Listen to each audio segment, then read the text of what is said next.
no turning back now. This is the life we chose. Oh no. Dear Lord, that was the most millennial response I've ever heard, Wiley.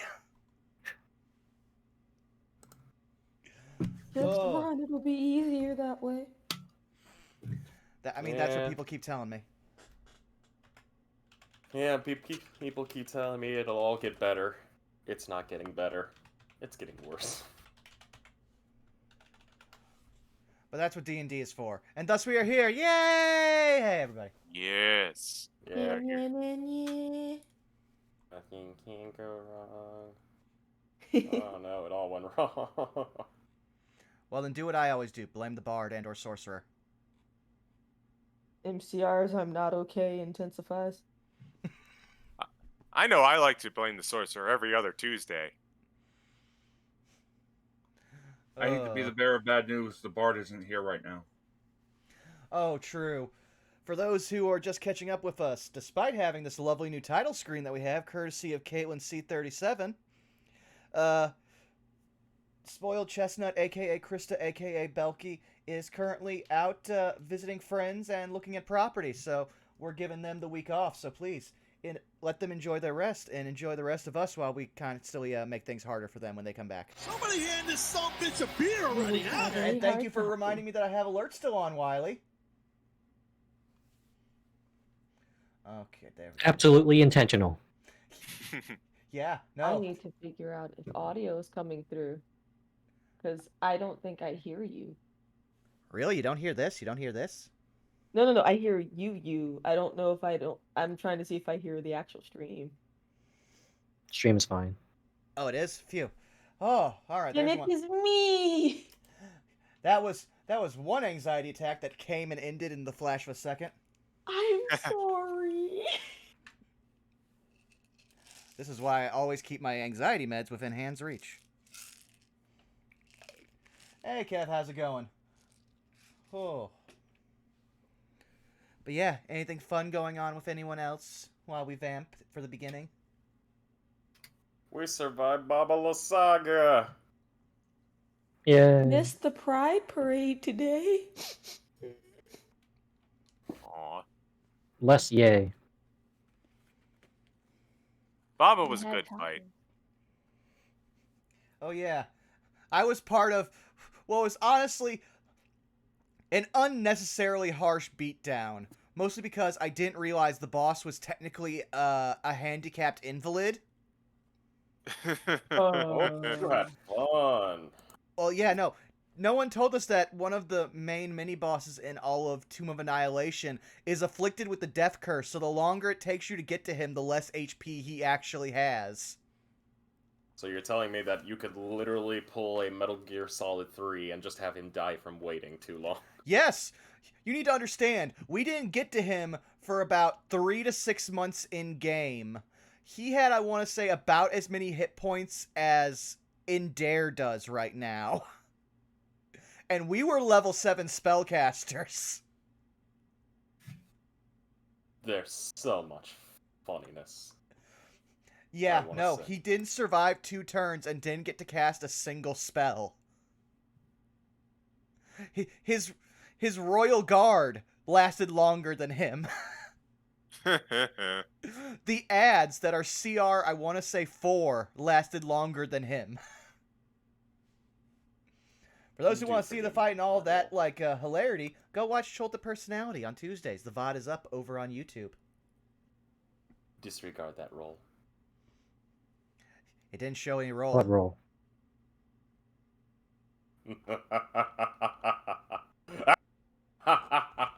Oh, that's good. That reminds me, actually.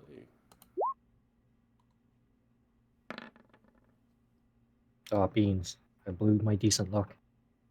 Yeah, 15's like nice and average. I'm so glad you chose proper words there, Wiley, because I was like, the word had been slightly different.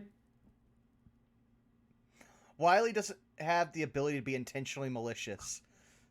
I know, as he has See, been... malicious wasn't the concern.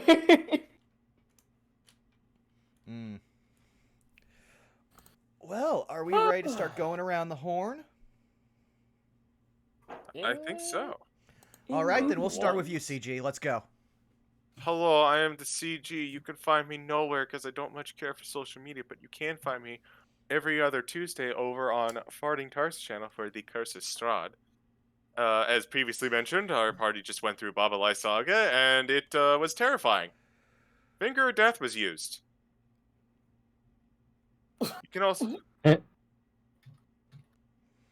can also find me on the same channel at Farting Tart just every Sunday for War of the Shattered Sun, the other D&D campaign where we're going to go into a hive. You can imagine, you can just think about what kind of hive, and it's probably not that. I mean, to be fair, of all the hives in D&D, none of them are good. True. I just imagine Xenomorph. I went with Xenomorph or Borg. Think less bug and more aberrations. No. Oh, I know what hive. And you can know exactly what hive too if you're following along every Sunday. But that's enough shilling from me. I'm gonna go and throw it on over to Zai. Hey, diddly do, everybody. I'm Zyme. You can find me on Twitch at twitch.tv/Zyme site, where making my way through some Monster Hunter event quests on Thursdays, playing some Dark Souls on Mondays and Tuesdays, and fat rolling, which is apparently a thing that I didn't know about until last week. Playing fighting games on Friday, and almost done with that Kirby fan art Wednesdays. So yeah. And I can finally bring this up. I will be posting the part 3 of Resident Evil 8 fucking finally tomorrow. So yeah, you can find that over on my YouTube channel. youtube.com/Zyminess. And that's it for me. Take it away, Bob. Greetings and salutations. I am Shadowdancer Bob. You can find me on Twitch and Twitter at Shadowdancer Bob. On Sundays, we have the Maelstrom, which is a WWE 2K19 meets D&D stream. It's a play-by-post on a Discord with over 100 players. On Tuesdays, we have Destiny 2 with the 101 guard. Trials of Osiris sucks. On Wednesday, you can occasionally find me on twitch.tv/TrashKingArisen, where I play the devilishly handsome Silver Devil. I don't know if I did Monday, so I'm going to do it again. On Mondays, you can find me on twitch.tv/LennyPator, where I play Daenerys the Tabaxi Wizard, the multiversal variant of Endair. On Thursday and Fridays are up in the air. Saturdays, you can find me right here on twitch.tv/BurnoutVaughn, where I play Endair the Tabaxi Artificer, multiversal variant of Daenerys. Willie, how about you? Where can people find you? What do you have going on? People can find me at XWiley on Twitch and Twitter. On Mondays, I stream mostly randomizers. Currently Zelda, because I apparently like that game. Ocarina of Time. I make music and memes, and that all goes on my YouTube. And I guess since it exists, I may as well shill it. I do have a Ko-Fi account now, because I can't monetize shit on YouTube because I'm too small. My channel is, I totally meant to say that. Yes. You know your weakness was telling me this, because now I can shill it. I know. I love the resignation, but please continue. I know. That's about it. Jay Frost, where can we find you? You can find me right here in chat. But, Oh look, there he is. Hello, everybody. My name is JFrost747, and you can find me here at twitch.tv/JFrost747. Haven't been streaming a whole lot due to things kind of been a little bit wonky, but hopefully should be able to get things fixed soon. And I swear to God, if my neighbors fucking keep making that racket, I am actually going to go throw a Boeing jet at them. Here. On the upside, we can't hear a damn thing, so. Oh. Well, lucky you. But you can find me over at twitch.tv/fartingchart every Sunday and semi-Tuesday whenever we do our War of the Shattered Sun campaign and, of course, our Curse of Strahd. other than that, you'll find me here every other Saturday, DMing for these lovely, lovely people. But, other than that, not a whole lot. So, is there anybody that has not gone yet? That would be Vaughn. me, because I also have to lead us in with the theme song. So, hey, everybody, you've already found me here at twitch.tv/BurnoutVaughn. You can also follow me on Twitter and YouTube at BurnoutVaughn, where I let people know all about, well, this game for one, as well as all of my doings and going on, and archive all the footage of these so that way you can follow them at your leisure if you can't make the streams, because, hey, just because you can't be here live doesn't mean we don't love you. Any support we can get helps everybody. Also, thank you for the 100 bits, Lasume. Oh, so kind, so generous. Lasume. Yes, and soon I might have a certain something to announce, so keep posted on the Twitter. Once we have all the details, I'll be sure to drop some very interesting things that some people may want to watch in the coming months. So, aside from that, I think it's time for me to play for us the lovely song from X Wily Willy that is our theme song. So, let's go.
J-Frost, take us away. Well, of course, good sir, I shall take you away.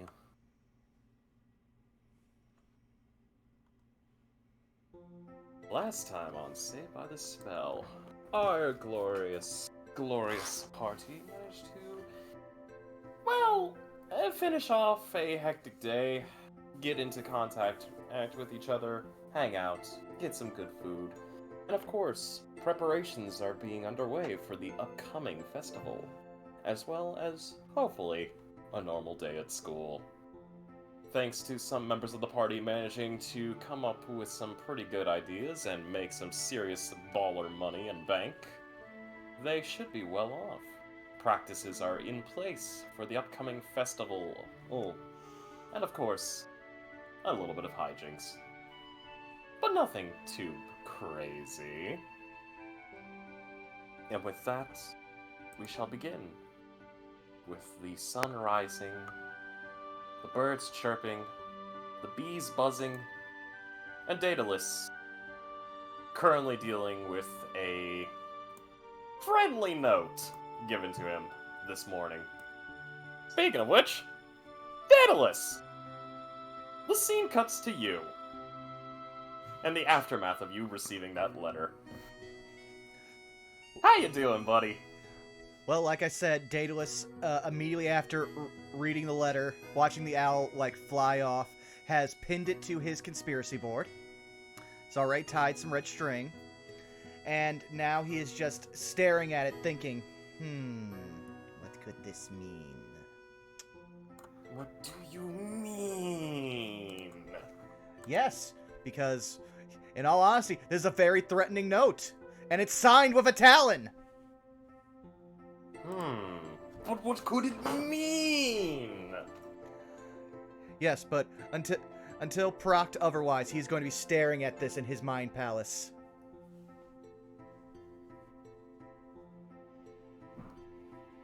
Then, anything else you would like to be doing, considering the fact that you're woken up and dealing with this absolute craziness? Not really. He's mostly just, like I said, conjoining the dots in his head He already prepared his spells right before the owl showed up, so he's basically ready for class whenever anyone comes to get him. Alrighty.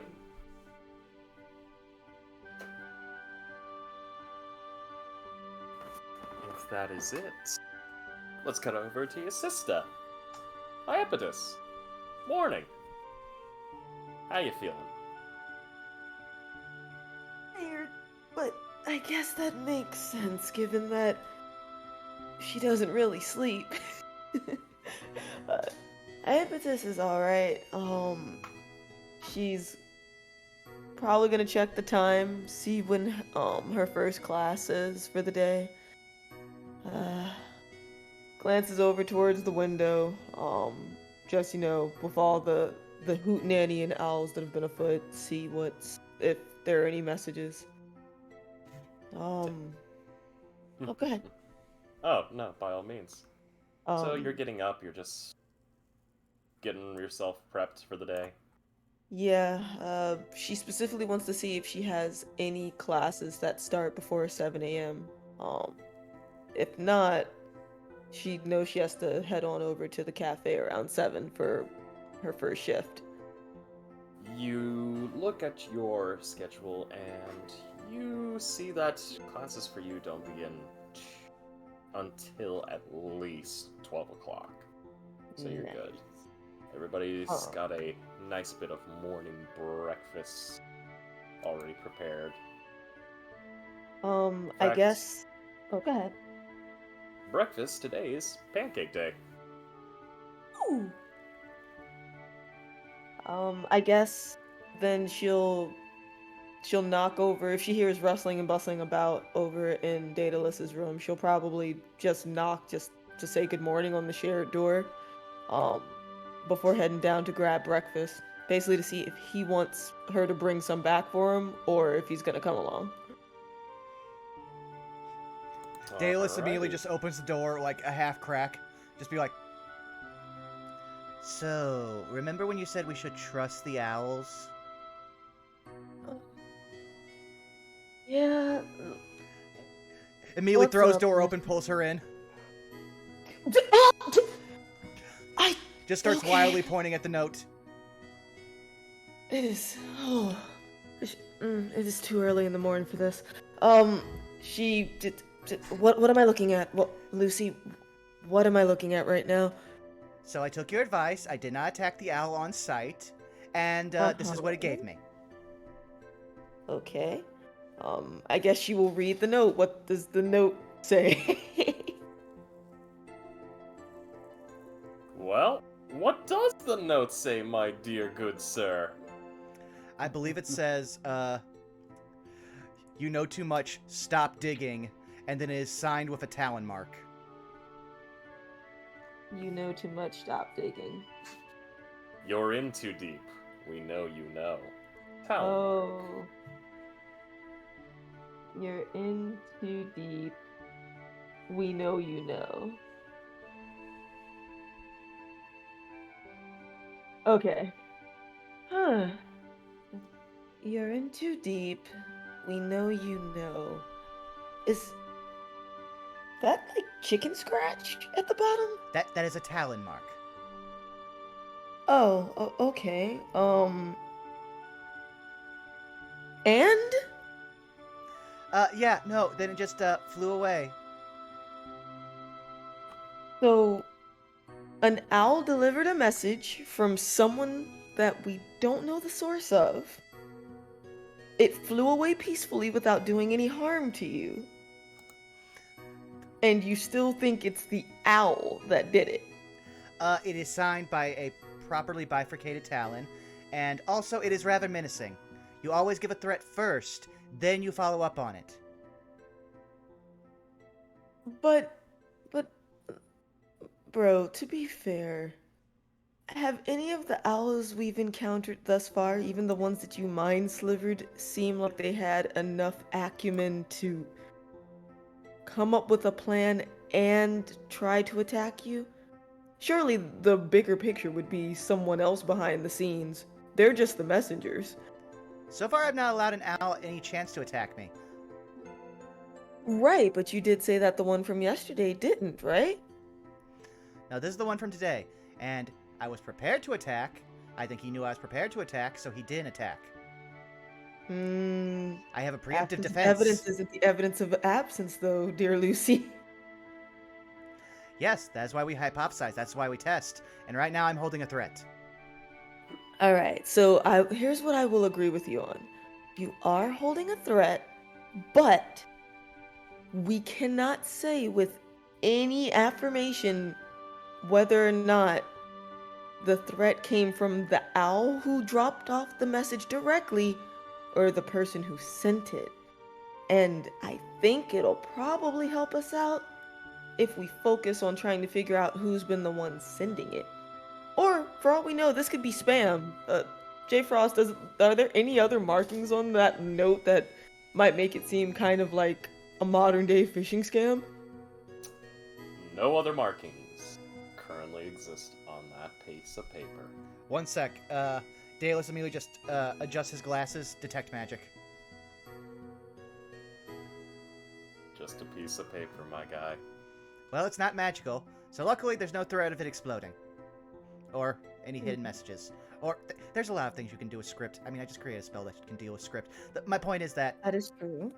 My point is, right now, we cannot discount that the owls are also doing this. Because again, we have a race of sentient walking owl people, and they can sign their own names. This is literally signed with a talent. So funny enough, I'm glad you brought that up, because, Lucy, that's what I was going to point out. There's been such a focus on the owls, but there hasn't been on a focus on owlin folks. Like, of course not, that'd be racist. It is possible. I mean, well, the thing is, it is possible that it's not the birds that have been dropping off the messages to you, dear brother. And instead, it could possibly be an owlin. Like, we don't know. But how about this? She's gonna sniff the letter. Does she pick up anything on it from, like, finger oils or people oils or anything like that? Good question. Give me 1 second as I look into something. Okay. I'm starting to understand why Mom feels her way about dwarves. Oh, yeah, but Mom also has a lot of her own biases, Daedalus. I mean, dwarves and drow, that's thousands of years of history. We're not fixing that in a weekend. Oh, no, I'm not even going to try. That is beyond my comprehension and understanding. And from what I understand, basically anyone who has to deal with any kind of contract disputes with dwarves hates them. Even over dwarves. Holy shit. Alright then, well... Well, you're wanting to test to see if you can smell anything, correct? This is true. You know what? Give me just 1 second, I've got something. Okay.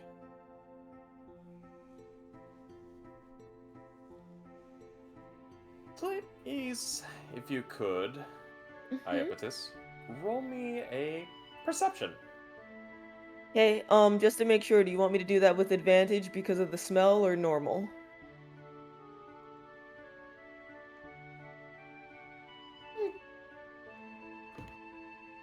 To do you a favor.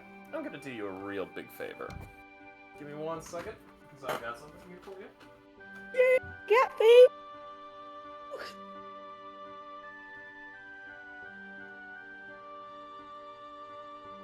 We are starting off sleuthing.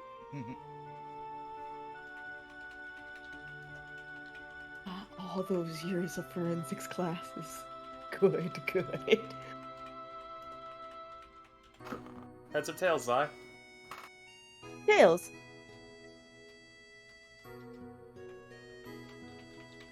You will be making this normally. Okie-doke. Pomp. I pressed the button. Any minute now. I clicked it twice. I'm waiting for it to be great. It's not Roll doing 20, its thing. please. I'm gonna test something. I'm gonna try it on the app just in case, since it's giving me the bitness.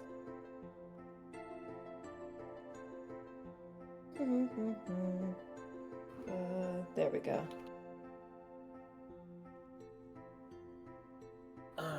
Let's see. Oh, 11. got it.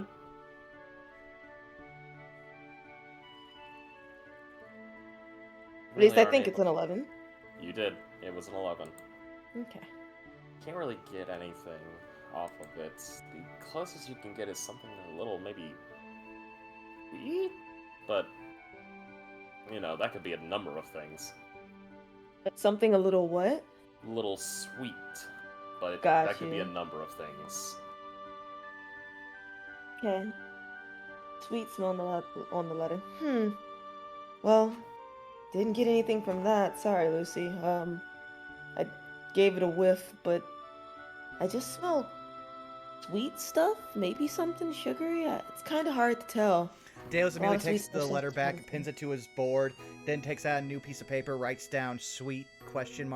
Pins it to the letter, keeps the red string attached. Oh my goodness.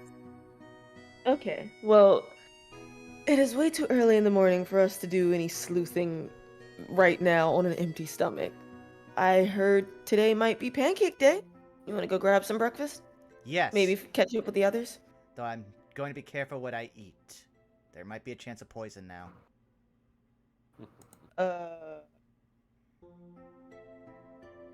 Alrighty. And I guess they'll go get breakfast. Of course, of course, of course. And with that, we will cut over to... Ender! Ender, what you doing, buddy? It's morning time. It Just is waking morning up. time. It is morning time in Ender's room, and there is a sound of sizzling animal flesh. Please, if you could, describe your cooking for us. Well, this morning, Ender is deciding to be a little bit simple. He's making some very fresh, buttery, warm toast. He's making some fresh, fluffy eggs, a little bit of cheese, a little bit of pepper. He's making some nice cheesy scrambled eggs and some very thick, very crispy bacon. Just that perfect level of crunchiness. It's not that soggy bacon, it's not that burnt bacon, but it's just right. And he's taking that fluffy, well-seasoned eggs, and he's putting it on the toast, and he's putting the bacon on top of it. Just a slightest hint of mayonnaise on there, and he is making just a beautiful breakfast sandwich. And of course, his cloak now smells like that food. And if anybody comes by, they will also be fed. God damn, man, you're making me hungry. You know, impetus smell this in the hallway. If I remember correctly, I believe Ender is actually... I'm 4 floors above you. Yep. But she has a good sense of smell. Roll me a perception check!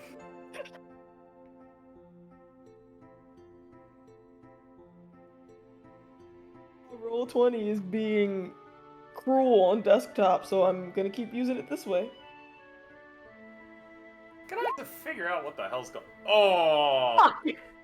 Wait, you should No have advantage bacon. if it's smell-based.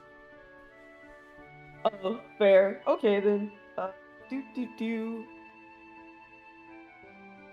Please roll properly. Do the thing. Oh. It becomes a 13. I'm gonna laugh if that's what happens. I'm trying to get it to do it within the application since roll 20 is giving me hell. I'll do it this way. Yes.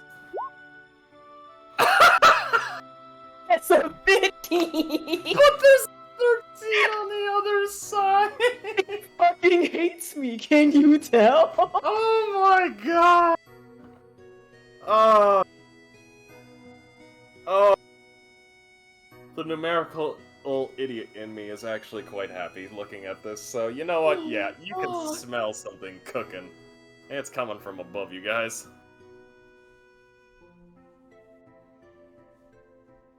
Oh my It's god, really what is good. that? That smells so good. What? Where? What?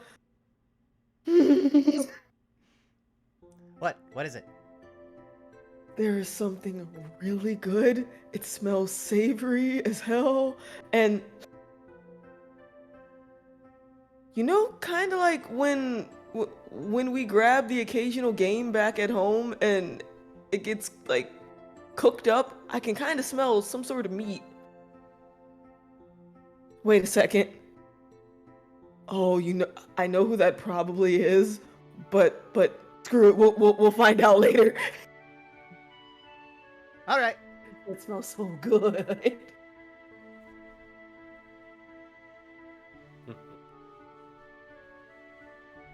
I would assume Iapetus and Daedalus are now running up to Ender's room. If Daedalus doesn't stop me, perhaps. I mean, Daedalus is just following you, so. Alrighty. Go! Well, while this commando raid is about to commence, let's head on over to Goldblum. Goldblum! What about you, buddy? It's morning time. Waking up, watering the plants, wishing I had a bed that fit me. Because I probably still don't, right? Preparing No spells. I will say this. There was and I will put this as a little bit of clarification. I would say that you did manage to talk somebody, and you are going to get a new, more fitting bed. Considering your absolute unit-sized body.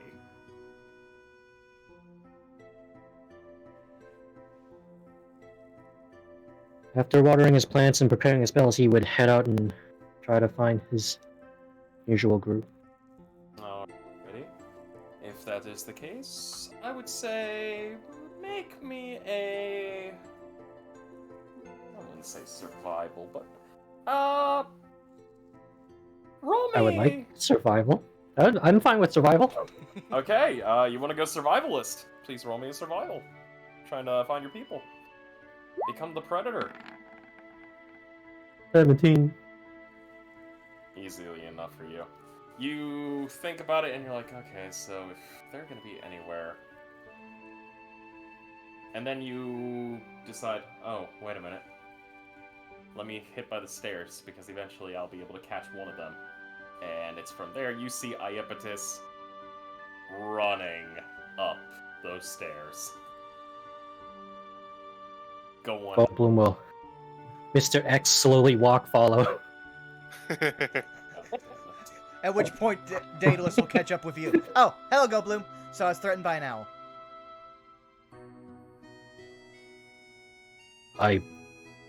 Whatever. No, I have a note to prove it and everything. But owls can't write. I know! That's what makes it weird. Goldblum Wow, is, at this amazing. point, just completely baffled. Listen, if you're gonna kill an owl, at least eat it or something. I mean, this Waste time I didn't actually attack the animals. owl. I listened to all of you. I gave it a chance. I tested the hypothesis. I didn't attack the owl. They gave me a threat. I am proud of you. But also concerned. Yeah, signed it with a talent and everything. It gave you a threat. It didn't actually threaten you, she says while running. I mean, I don't know what it said. I can't speak to animals. That's Goldblum's thing. Not today. Oh. Neat. I don't really know how druids work. My sister's kind of weird like that. Oh, I just don't feel like it. Huh. After- Fascinating. I feel like fighting after all that talk of defending ourselves, you know? So that's, I guess, where my focus is today. Fair enough.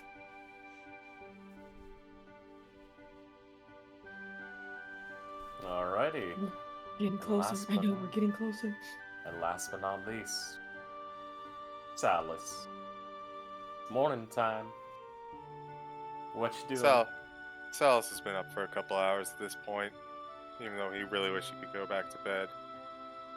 He's looking over his notes, prepping for the class, and he kind of looks to what he's got coming up, and he notices that one of the classes has Professor Melfst as the teacher. And he looks down, kind of stops going through the list. He just kind of spends some time looking out and where the explosion took place the other day, and just kind of contemplates.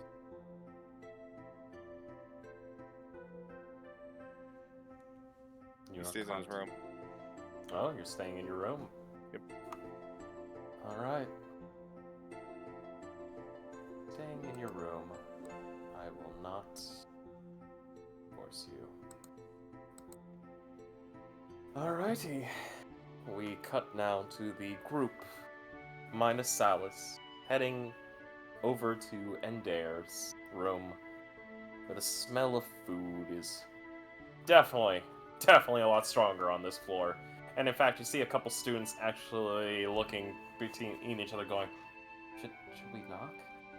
You think? Nah. And one student's just like, come on, do it! No, dude, probably, busy or something. Besides, it's pancake day. Screw pancake day. Oh, whatever this guy's got. Daedalus immediately ignores all of them, walks past, and starts knocking on his door. Endair! Are you awake? Endair? He's doing it. Okay. Soon enough, the door opens and everybody is hit in the face by a wall of flavor. Welcome to Flavor Town, everybody.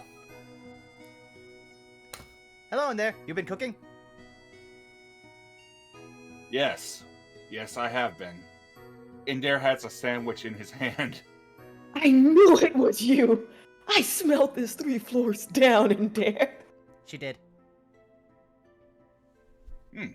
Impressive. Would you like to come in? Yes, please. Sandwich smells nice. Very good. He will step aside and allow anybody that wants in to come in. Alright, how many of the party will be going in? Daedalus immediately just follows in. Okay, Daedalus, I would assume Iapetus by immediate. Iapetus is the bacon strips dog. She's going in there. Jesus. Yeah, Daedalus All right. knows. Daedalus knows to let her get her fill first. What about you, Goldblum? Yeah, he'd be interested. So the first thing you all notice as you enter into Endair's room is it is the best way to be described chaos. It is collected, concentrated, organized chaos. His bed looks like it's more of a nest than an actual bed. There are pieces and doodads everywhere. Next, there is a dedicated section for the quote-unquote kitchen, and there are 3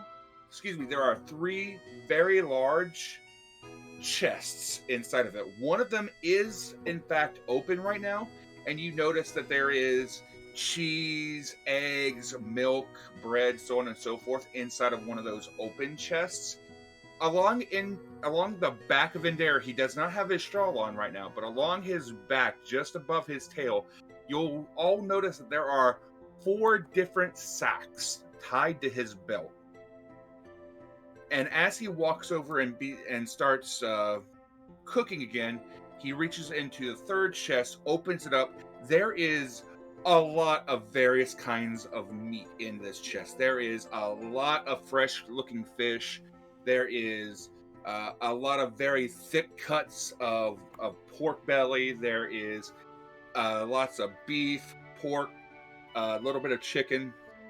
And he begins taking the big hunk of pork belly, and he just drops it down onto a cutting board where he begins slicing off thick cuts of bacon, putting them over into the pan. He uses prestidigitation, cleans off his hands, reaches into his back pouch, into one of the pouches, and he pulls out what looks like some kind of powder or what have you, and then he begins sprinkling it on the bacon as it's cooking.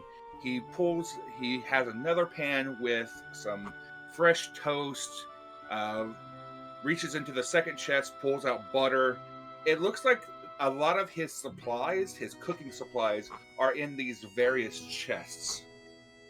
And he is just cooking up a storm for everybody. And for my own purpose, since I am using the spice pouches, just because I want to, and I will note, a 15 is gourmet food.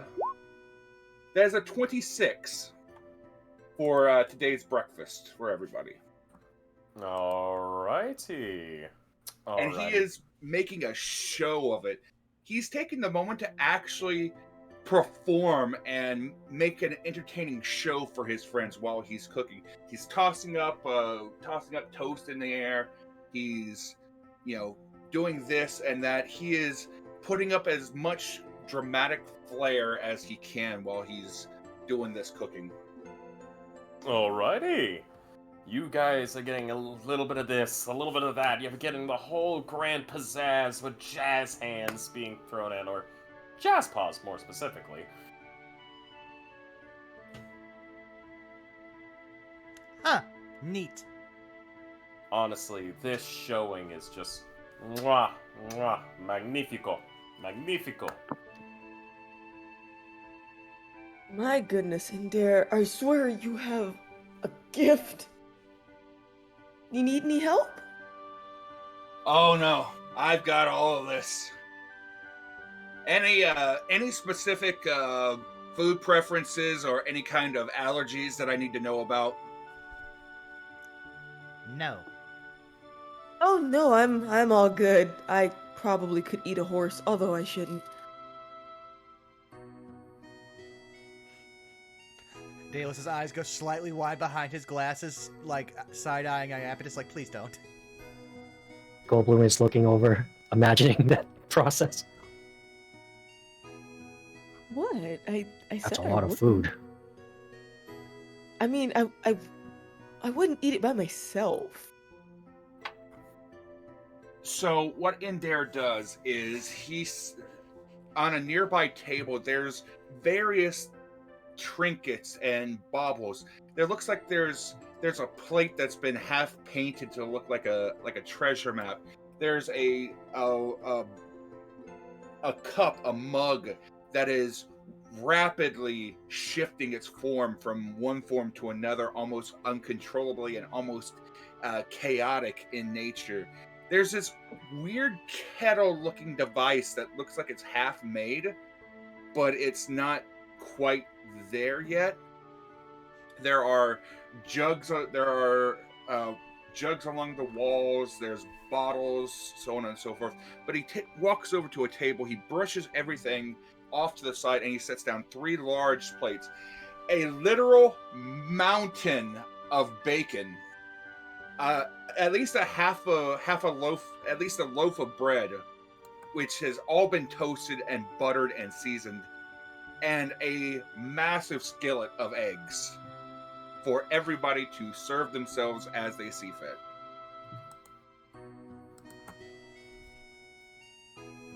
Alrighty.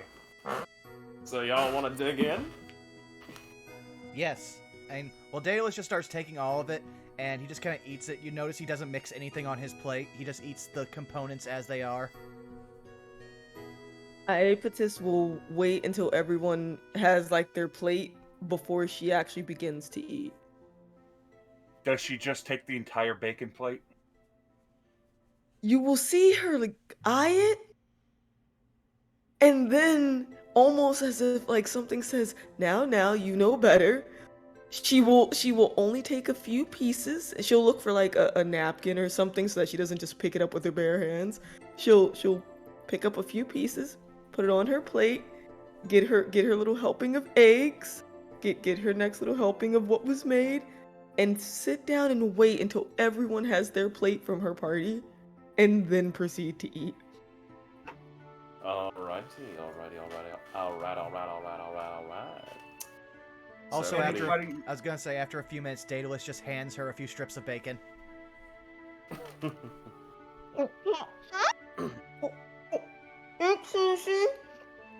Any of the fellow students that come in would, of course, be served. because Indare cooks like it's for a village, and he's always happy to share food. You definitely see a small conga line of students outside your front door already, like, lined up, preparing to go in and grabbing some stuff. And as students are coming in and going out, you notice one body in particular that catches your eye. A owlin in a tweed jacket with specs. With what appears to be a collapsible plate. He goes, ooh! Normally I just get whatever's down in the, cafeteria, but this, couldn't pass this up. And you immediately watch as this owlin folk just grabs some food and waddles on out. Would we recognize him as Professor Hootsworth? Yep, that's Professor Hootsworth. You guys would. Iapetus wouldn't. Daedalus just narrows his eyes, watches him for the entire time, then goes back to normal the second he leaves. Lucy, what's wrong? That was the teacher who already tried to look at my spell book and also gave me an impossible task. But you did it, so it's not impossible. I know. Oh, that's Impossible. Sorry, this bacon. Oh my god, and this bacon's so good. Lucy, what professor? The one who just walked in, the owlin, in the tweed jacket. Also, Goldblum, it was technically impossible without knowing that I had made a spell to make it possible. Oh, what was his name? Oh, Professor Hootsworth. Professor. Why does that ring a bell? Indare What is leans that? his head out the door. Excuse me, Professor. Yes, may I help you? I believe her name was Deborah. Sends her regards. She says she wants to see you come back to the restaurant soon. Yes, Thank she you. specifically told us to tell you to call her. I can send a message. Thank you. Thank you. Thank you. I sincerely thank you. And you watch as he just shoves food into his mouth and goes, "Oh my God." Enjoy Hey, your breakfast, Frosty. Professor. He And you disappears just- back in the room. And you watch him immediately look up in the air and just go, "No, no, no." Oh my god. I mean, they have literally a gizzard for a reason. J. Frost, please tell me he turned around, but only his head turned when he needed our attention. Basically. Oh my gosh. It's a little bit of time, and eventually the conga line ends with the last of the students that are on this floor getting some food. Everybody's hey. bellies are filled. And there, has anyone seen Salus? I haven't seen him today.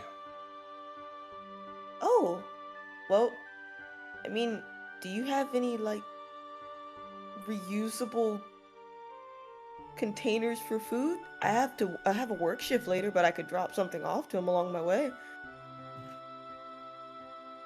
I might be able to grab a handkerchief or something to tie up breakfast for him. Okay. And Indare goes about making a bindle bento box, so to say, for Silas. Okay. Looked. Also, Indare, thank you. Your food is really delicious. Much appreciated. That's why I'm here. I want to learn how to make better food. Well, I appreciate that I can now find a place that I can come to get food that I know will not be poisoned. Oh, god damn it, Lucy. I just received a threat. You think the cafeteria is trying to poison you? No, not quite, Indare. Apparently, Listen. I'll let him explain it. Go First of ahead. all, Von Defender family rule number 15. Always watch another drow's hands. That way, if they want to stab you in the back, they'll have to work for it. Now, it's not another drow, but I did just get threatened by an owl. You know, that sounds like something that my father used to say. He would always tell me, I think it was, the bigger the smile, the sharper the knife. Yeah, sounds like drow wisdom.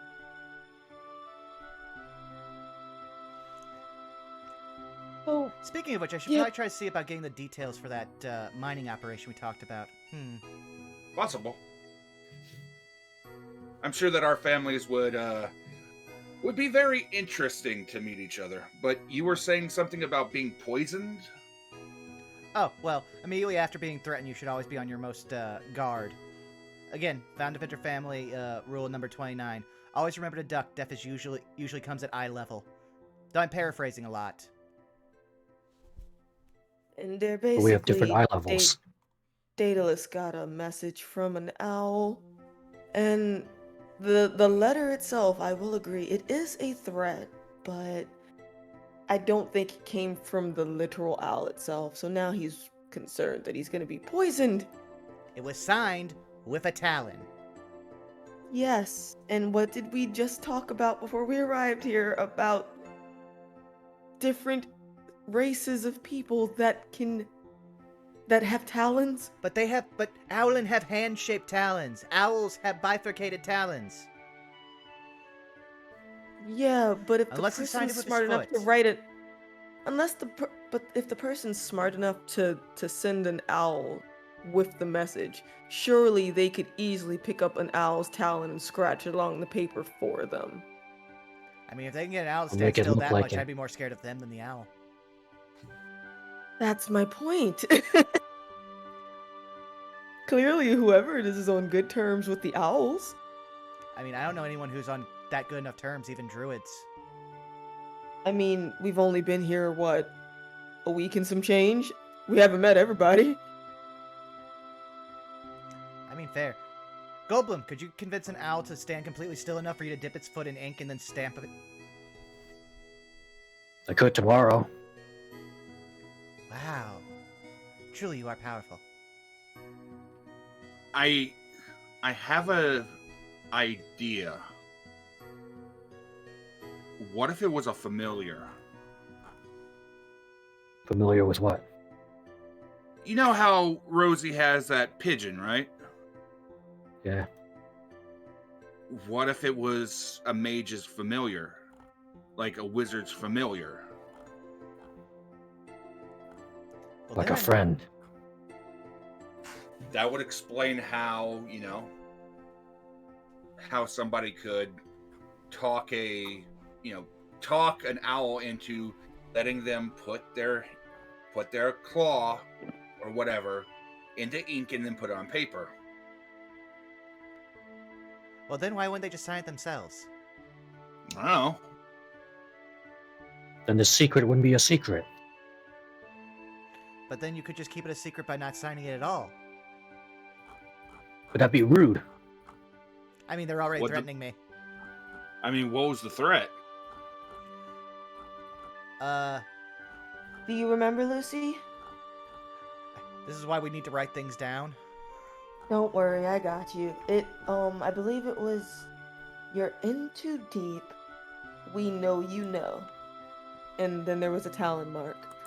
And that was basically it. There was really nothing else to identify it. Although, Sounds like the Doesn't mark was to let you know who sent the message. right. Otherwise, if you just got a message, we know you know, that could mean anything, right? It sounds like And a also- warning. Not much But of it a also threat. makes me wonder why him. It didn't send it to anyone else. They only sent it to Lucy. Well, technically, I'm the only person who actually detected the type of magic that was involved with the Oh, wait a second. Are we alone in this room? No. No, we're together. No, that wasn't Daedalus' voice. That was Vaughn voice asking our magical DM. You are alone in this Damn room. it. Everybody bailed out as soon as they got their food. Shit, Okay. I thought everyone was still there. Yeah, That is one of the biggest things that gets every D&D party, which is why it immediately clicked in my head to ask. So, getting back to what he was saying, retcon. Oh, well, I am the only one who actually identified the type of magic that was used during the frogs. So, possibly I'm the closest to actually understanding anything that's going on. That actually makes a lot of sense. Also, I'm the only one who noticed that we were being watched for the last, I don't know, day and a half. Well, I mean, since you told us though, that doesn't necessarily that doesn't make you the only one that knows now. That just makes you the only one able to perceive it. Speaking of which, detect magic. Do I see any scrying devices? Nope. Okay, yeah, still not being watched. That's good. A lot of the stuff inside of this room is magical. Yeah, actually, you know what? Just flashbang. You know what? He's I wearing need glasses. Still True. flashbang. Magic flashbang. Magical flashbang. There are Let's effects see. for that, but there's The just kettle's color. magic, the cup's magic, the plate's magic, all the chests are magic, all the pouches on Indera's magic, the quarterstaff is magic, his shawl is magic, bits and pieces Daedalus. on his person are magic. Daedalus, bring up detect magic for me. Well, yes. It basically just shows them all as glowing, and it glows in different colors depending on the type of magic. But 1 second. I just want to make sure Daedalus there's no is other unlocked. sensory. You can sense the presence of an if you sense magic in this faint aura. I will say it doesn't say it in this spell. It specifically says it in the spells like Scrying or Clairvoyance. They have caveats for detect magic. Yep. Okay. Yeah, it's only sight, and you do have glasses. You'll be fine. You'll be fine. This boy gets blinded in direct sunlight. He knows how to not blind himself.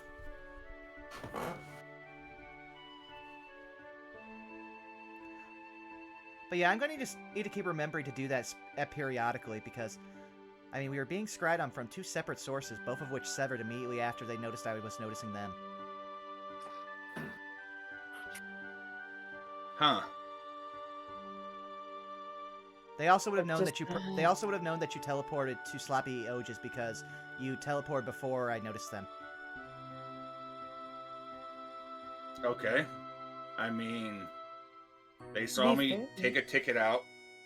I assume that the ticket is more commonplace, given that the school is working with them to schedule my appointments to be able to work for Frank.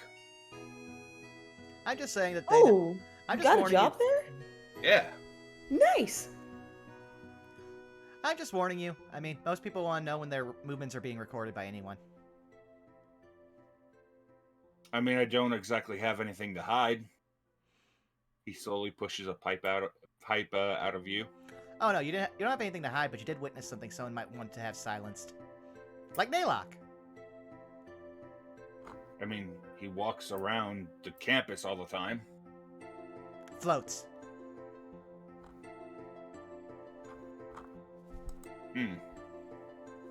So instead of walks, he goes for floats. Yes.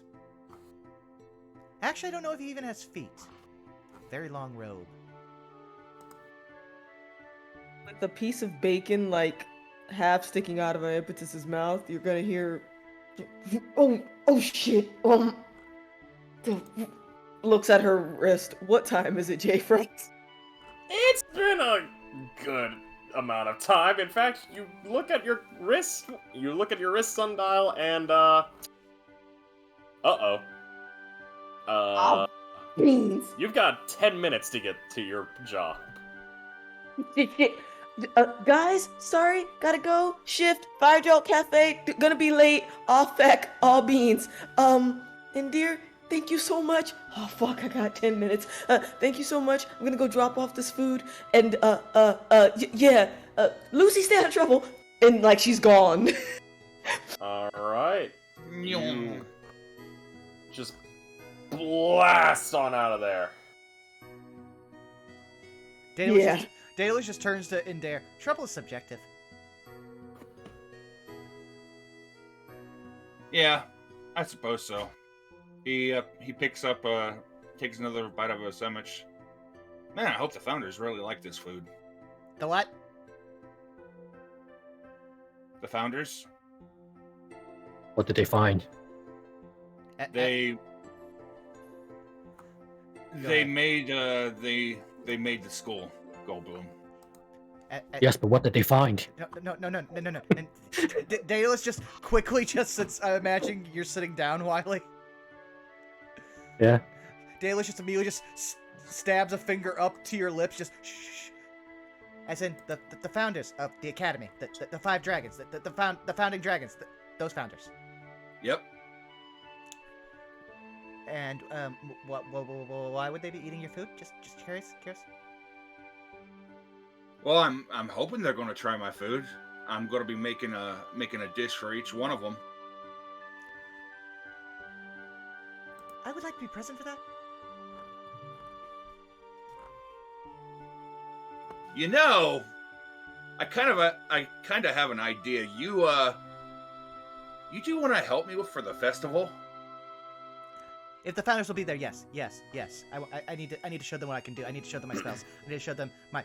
He immediately just starts fumbling with his arcane matrix on his lapel. I need to show them this. They have to see it. I'm working on something for them, but sure. Indare will reach into a pile of items, and he pulls out this what looks like scribbles, and he hands it over to Goldblum. So what I'm thinking, Goldblum, is I'm wanting to make this weird, like, mushroom, like a mushroom made out of candy, right? But it's going to grow like a mushroom, and it's going to pull nutrients out of whatever it's put on, and it's going to make itself grow. Do you think you might be able to, help me kind of make that? I know that it's going to be like made out of sugar and candy and stuff, but I want it to have some kind of inherent traits like an actual mushroom, and I figure you've got a way with nature. You might be able to help me out with that. I'll see what I can do, yeah. And as for you, I have an idea for you specifically with your keen mind, and maybe with that spell you made. Yes. One second. I'm having to look up something, specifically spelling. Damn you, pages! Why are you always stuck together? Yes, I need to impress Tanazir Quandrix. I need to. Funny that's the idea that's the course that I had an idea for you with. Tell me more. Daedalus is trying and failing to look calm. So, imagine a chemistry class and a cooking class combined into one. And you're going to be my professor's aide. So, molecular gastronomy, okay. Exactly. That's what that's for. And he points over to the tea kettle. Daedalus will start examining the tea kettle. Is there anything out of the ordinary about this tea kettle? He's slowly turning it into basically a pressure chamber. Okay. You're siphoning off the pressure from the steam into other areas. Similar to what my father has done with some of his engines for mining.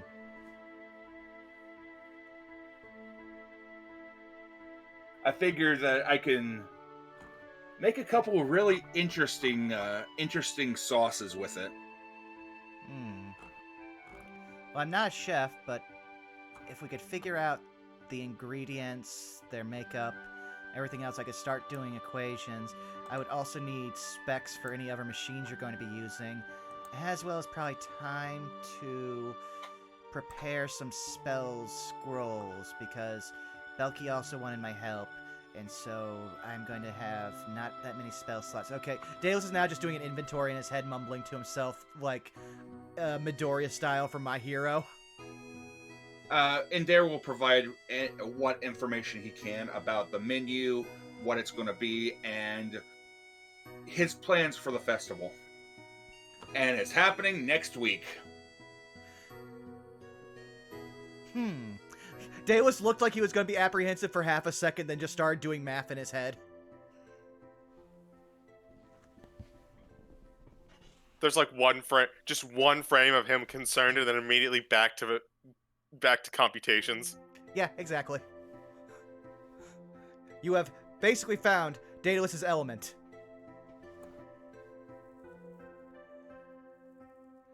Alright, we'll have to talk more about this.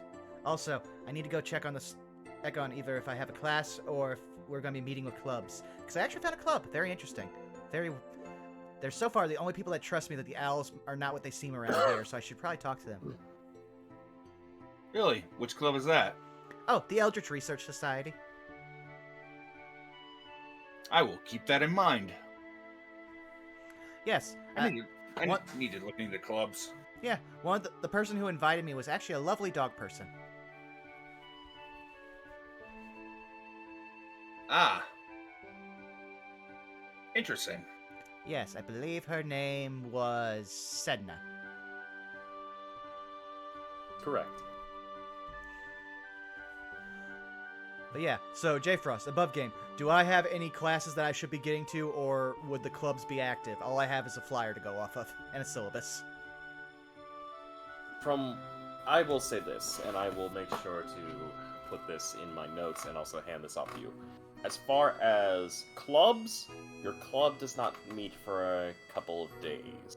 They're kind of trying to also get prepped because of classes and everything else being as wonky.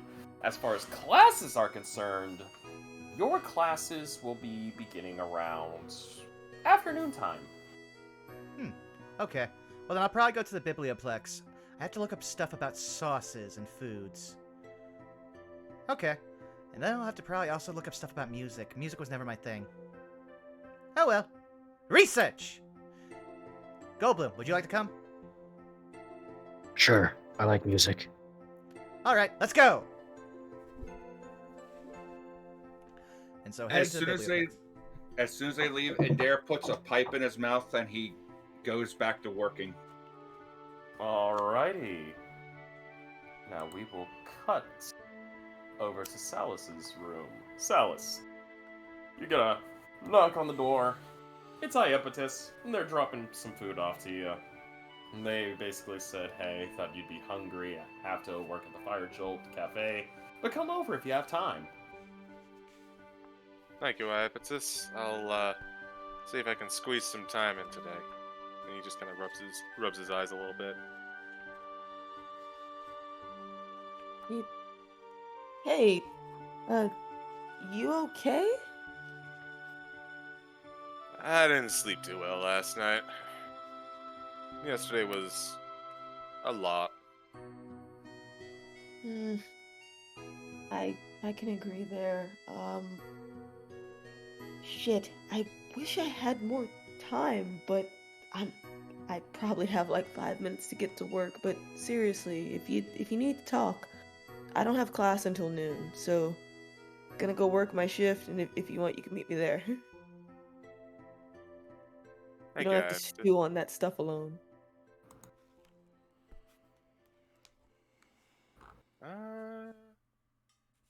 Iapetus will see, like, as Salus is just kind of considering the offer. Maybe. I'm gonna take a little bit more time to just kind of collect my thoughts. That's all. Your brother is not going to be there, is he? He stays very far away from anything that could possibly be caffeinated. It doesn't sit too well with it. You know, I thought that something like that would put him basically into another spectrum of reality. So I guess that's a wise enough move. And this is exactly why we don't give it to him. But yeah, you shouldn't deal with whatever you're dealing with by yourself. So when you feel up to it, I'll be at the cafe for a bit. I don't know how long my shift goes, but I think I'll probably be done at least a couple hours before my next class. Thank you, Iapetus. I'll consider the offer. Of course. Alrighty. Looks down at watch. Oh, shit. Okay, bye. There she goes, chasing Laugh, as she were. I was following in her brother's footsteps to a certain degree. Good to see her getting out and doing her own. She kind of turns. Alice kind of turns back inside and considers the offer for a little bit.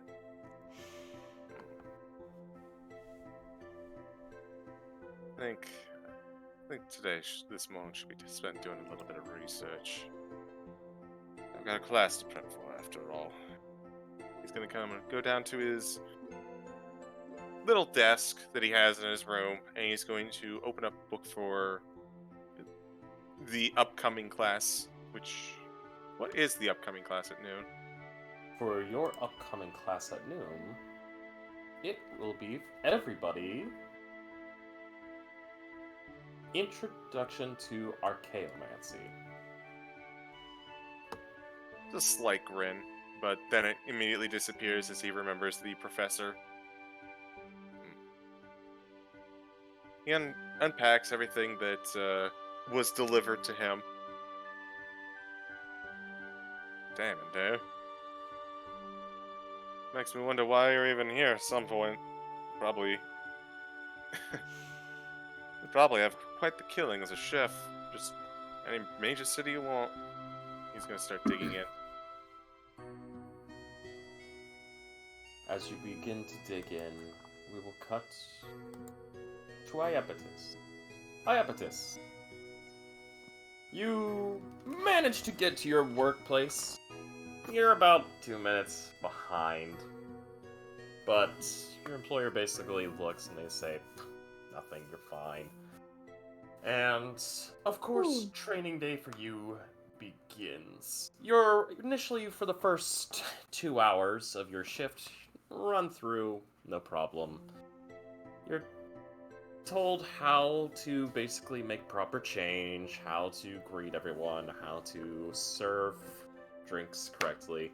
They start you off with the basic drinks. If your customers try to order anything major, well, all you gotta do is just ask for one of your co-workers who have been there a little bit longer to make it for you, so that way it'll be done. And just to save a little bit of time, I'm going to do this. Iapetus, do me a favor. Yes. Considering this is your job, I want you to... Let me bring up your thing. What would seem like the best? If you could do me a favor, Mm-hmm. please roll me. Let's see, your shift would have started at 8 o'clock, so... I'm going to have you do me a favor and please roll me 4 performance checks. Ooh, okay. I will One. give you advantage. Oh, shit. You're good, Okay. you're good, you're good. Roll. You will get advantage due to the fact that it is training day for you. Okay. 2,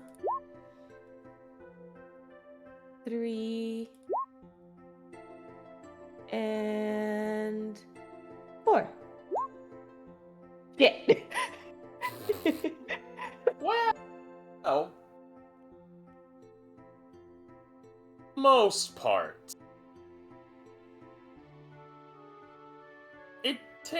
For the most part, you're actually running through pretty good. The 4 is fact- not bad. Yeah, in fact, it's not too bad at all. The Virtual Cafe is relatively stocked with people due to the fact that, it's a cafe and it's early morning near the afternoon, so everybody kind of does want a nice drink here and there. And for the most part, you're able to rely on your co-workers who have a little bit more experience and knowledge. And because of that, you get through the day pretty well. It's towards the 4th hour, between 11 and 12, that you start having a little bit of trouble, due in part of,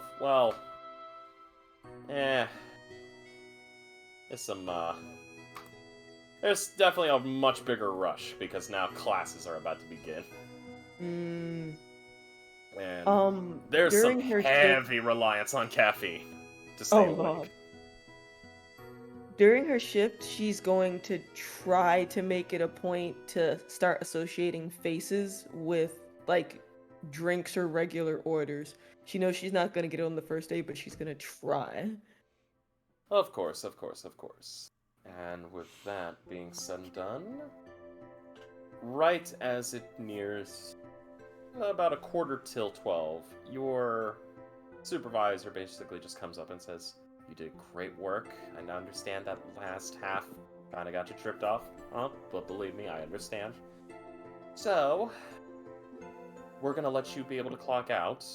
We understand you're a student, and 12 o'clock's usually when everyone has classes, so clock out. You'll always be able to clock out about 15 minutes early. Don't worry, we'll cover you completely. And from there, you'll be fine." Selena, thank you so much for the training too, and we'll look over to my coworkers. I don't remember their names, Jay Frost. I'm sorry, but she's also this is gonna make it a point to thank them as well. Don't worry about it. Everybody just waves and tells you you did good, kid. In fact, at one point, Greg kind of comes up and just goes, "You did good." Oh, shucks. Thanks. I guess, Elena, the only other question I have, when should I show up again? Or I guess, do we get our schedules via, like, owl mail or something? Oh, here. I'll just hand you your schedule. Seeing as how you're just starting off and, you're a first year? Yes. We'll probably have you... We'll probably have you do the early morning shift, so everything from 8 to 12. 8 to 12? Okay. Yeah, and you'll be fine from there. If you want, you can take up evenings, but I know evenings tend to be when students want to relax, chill out, because the day's hectic, full of class. I wouldn't mind covering an evening from time to time, but I am supposed to be helping two of my friends with the festival, so since I think they're doing most of their prep in the evening until the festival's over, I might not be able to. Oh, you're fine. Don't worry about it. So, for right now, just clock out. You might want to hurry. Classes, I know, are going to begin. Looks down. Right! Okay! I will see you tomorrow morning at 8. Bye guys, thanks! Like, she grabs her stuff, grabs the drink that she probably set aside for herself in, like, a to-go cup. Mm-hmm. And, like, it's double cupped and books it to her class. Oh, crap, what class was I Right. Okay. And she's gone. No problem. And from there, we'll shift a little bit earlier in time to another place. The Biblioplex. Hey, Daedalus! Hi. You went to the Biblioplex, right? Yes. Okay. So, you go to the Biblioplex, you see all the Securotrons just basically moving around. You see a few people here and there studying, doing early morning. You see one student kind of just passed out on one of the tables, slobbering all over a book. That's terrible for books.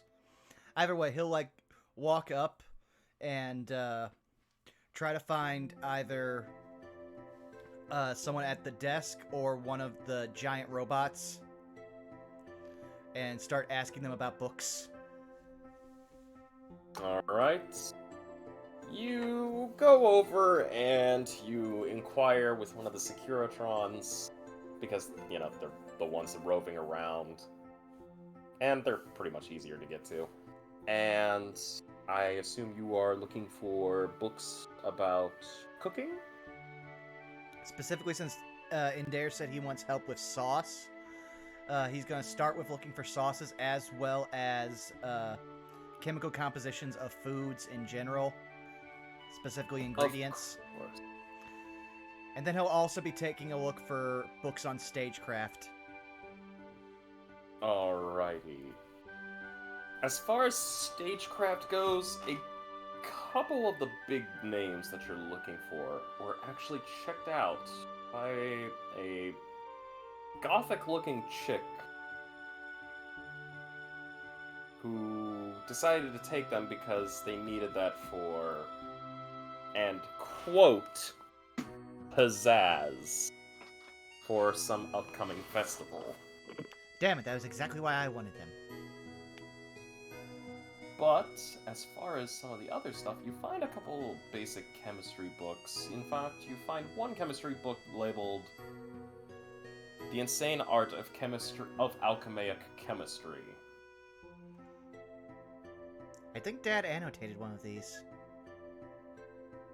And as far as cooking, specifically sauces, are concerned, you find a couple here and there. In fact, you find two books in particular that catch your eye. One is called Boss of the Sauce, a long-standing tradition of sauce making by Monsieur Geval, and I will type that up for you. Yeah, I'm putting shorthand into my inventory right now. Yeah, I'll just type up the name.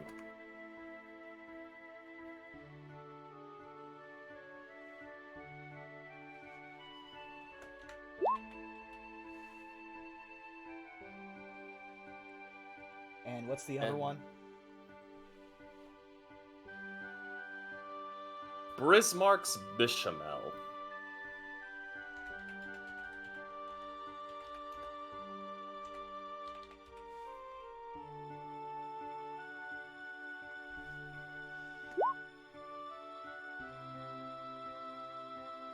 Autobiography by former Archduke Bismarck.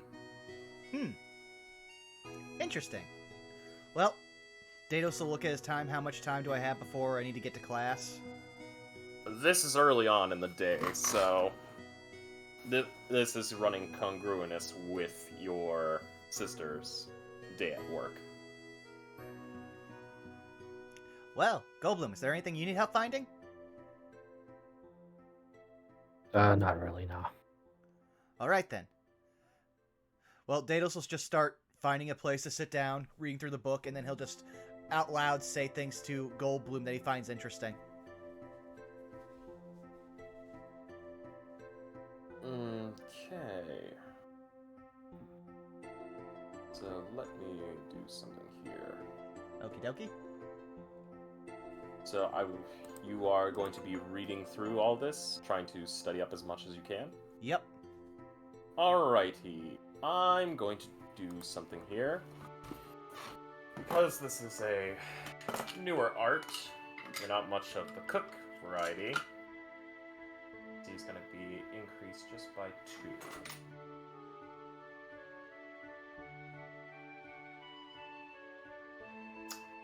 Please roll me, if you could. Roll me general intelligence checks. Okay. How many? Just 2? 4. 4? Okay.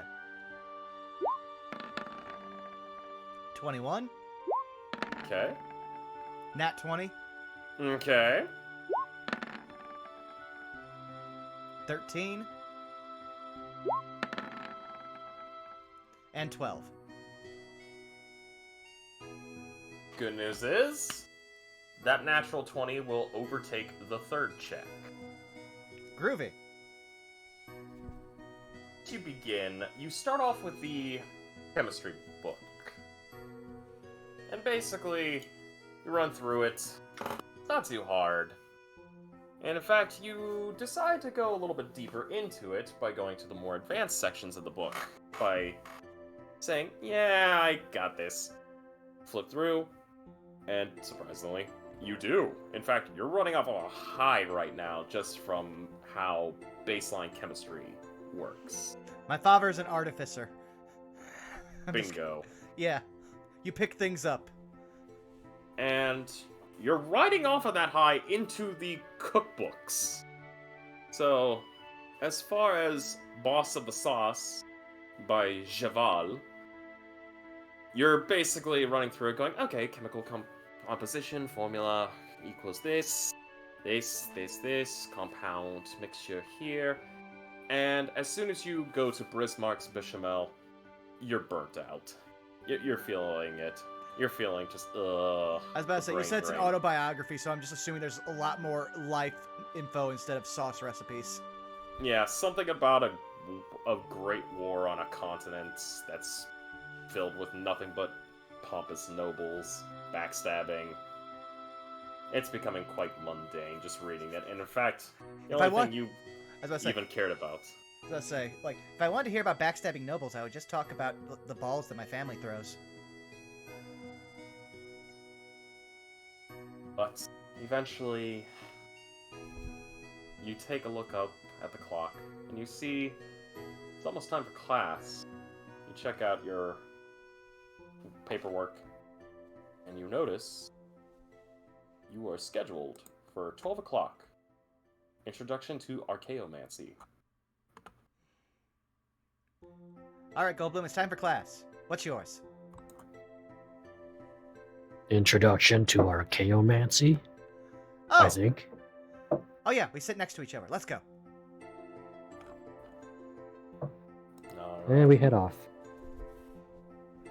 I will do a quick cut over to our good Ender and Salus.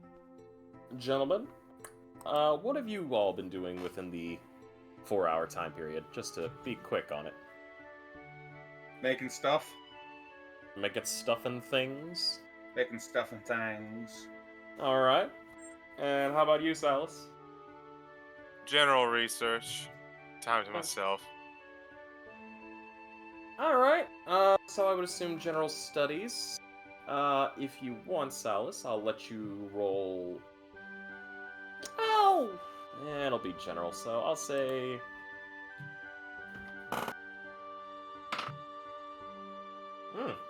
Interesting. Do you want to roll any general intelligence checks?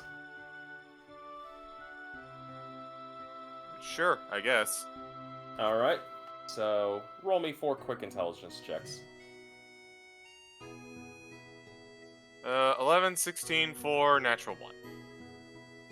11. Starting off, boring. Then you start reading more into your work and going, actually, this ain't too bad. I'm feeling it. Then, by the 3rd hour, I ain't feeling it, Chief. 4th hour comes along. You practically are falling asleep.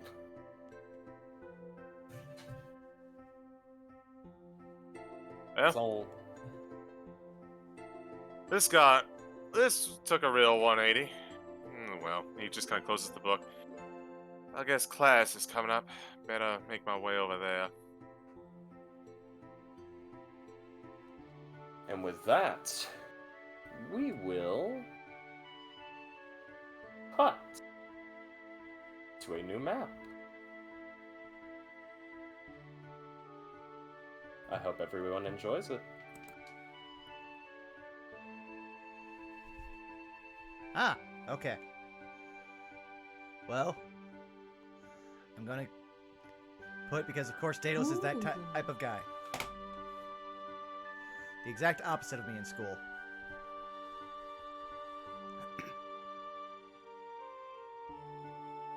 Salus will take a spot at the side of the room. Okay. Right. Token must add do thing. Goldblum is copying the title card, basically. You son of a bitch! That's the same thing I was doing! That's what I was doing! God fucking damn it. Okay, so we're all in agreement on sitting order. Gotcha. Yes. With the exception of apparently me. There, I made it easier for you. I swear to fucking Christ. There are 2 of you. Ah!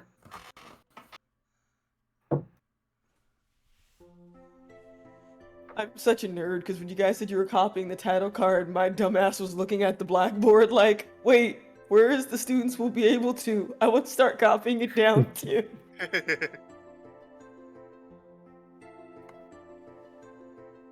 Y'all I mean, we kind of have to, right? Jesus. Oh, look, there's 2 Iapetus. I made goof. Oh, feck. How Little do do we I know. make it go away? Do you need help? I put one down. I don't know how the other one got there. He put already everyone in there. Oh no. Looks like I need a Thanos snap someone out of existence. I recommend inflict wounds for that. I don't feel so good. And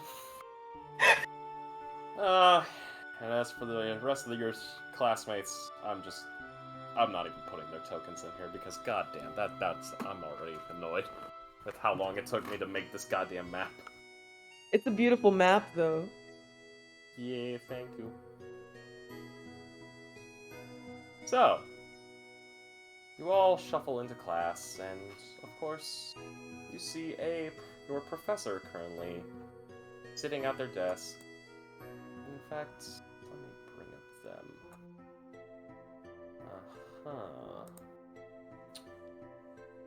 Interesting. You see a older female high elf currently sitting at the desk. Kind of basically just looking a little melancholied. Granted, you see that they're taking very small sips out of what appears to be a espresso cup. And then you look over and notice there's a couple espresso cups in the garbage can next to her desk. Woman after my own heart. Daedalus notices nothing of this because he's ritual casting a terrific transcriber.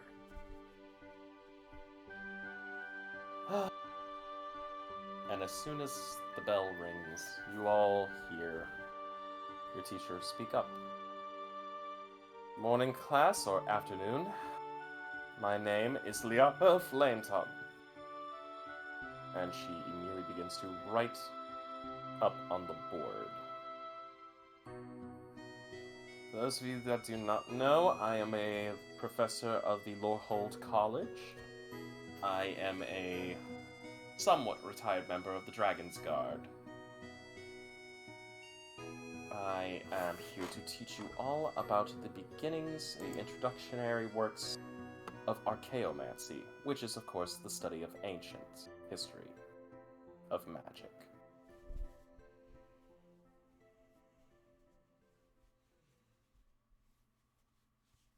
Can I get a spelling, please? Of course. I was about to ask that, thank you.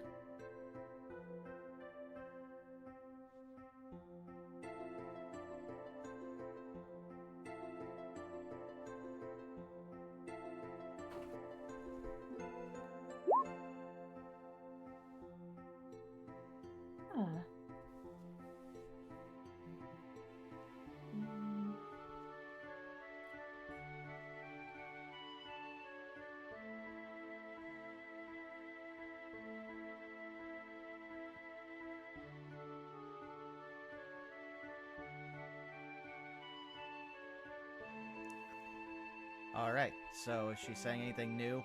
Because otherwise, I now have a transcribed thing of her saying her name.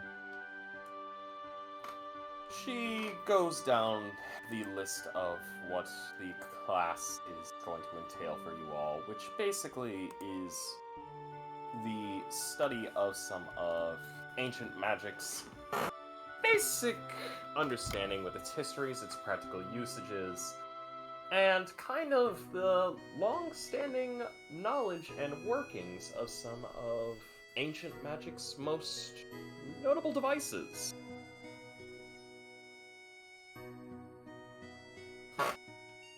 As the class begins, she begins to run down a list of information concerning archaeomancy, its practical usages, its application into real-world market, and of course, with its studies and breakthroughs upon learning ancient artificer-based abilities.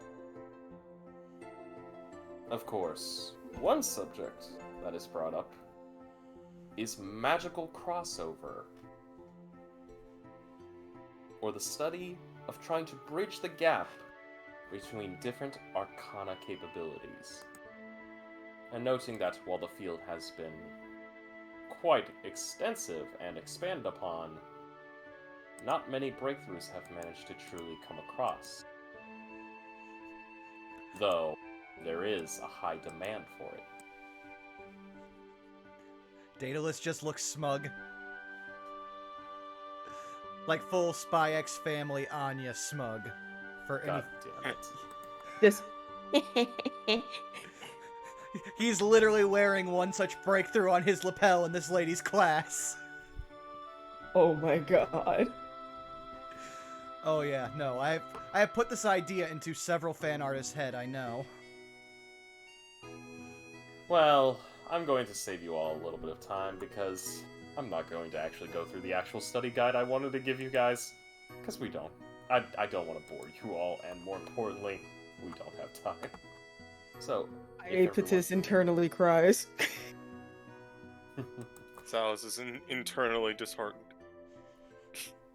He was prepared for notes. Don't He worry. will get these notes after class. But I like history. There will be notes that I will give to you all during the week. Don't worry. I would ask that everybody please make me a flat intelligence roll. How dumb is Aepatus today? Nat 20. Nat 20. Man, she mad 12. though. It took her a while to find the button. Okay, I guess. 23! Okay, well, I guess, you know, You were... fuck the guy who really likes the history, I guess. No offense, CG, but you're going against all int casters. And to be I mean, fair, I could your still- mind... You were dealing with things this morning. I'd It's still like to true. roll. I like. You guys can have your high rolls. I don't mind, but I'd like to roll higher than a 5, please. Do you have inspiration from any kind of source? You had a good meal this morning? I have inspiration left over from somewhere. Probably a joke I told above game if I was going to have a guess. I think Quick. you do. In fact, let me check my notes. Because Someone cast I silvery had to buttons. actually create a fucking note page for your inspiration bullshit. Swore someone got inspiration for booty. Like, I distinctly remember this. Okay, you have... It will let me scroll down. You have 1 inspiration. Alright, I'll use it. Please make a reroll. This ought to be good. Wow. Same roll. Nice. Oh, it does make the sex number. Damn it. Hee hee ha ha. Oh, fuck. Ah, I love this game. Alrighty. I don't. So, I will run this out to you all.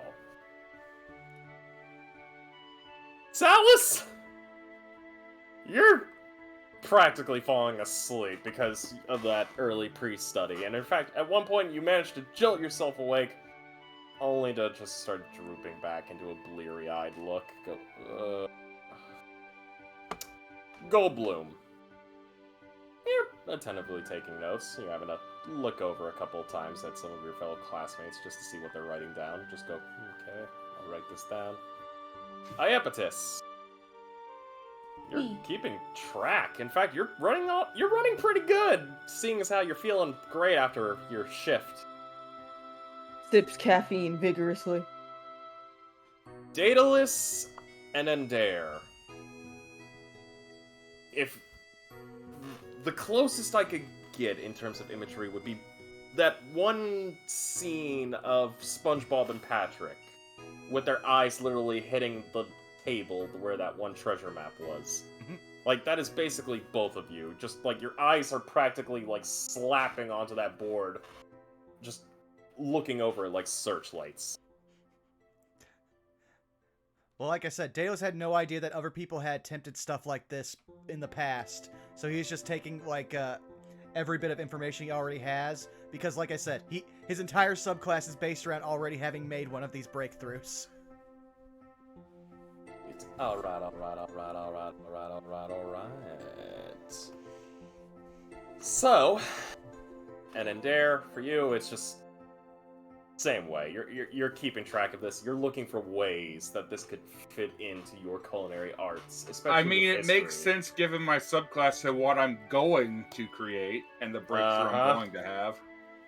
So, it's natural. And eventually, the bell rings.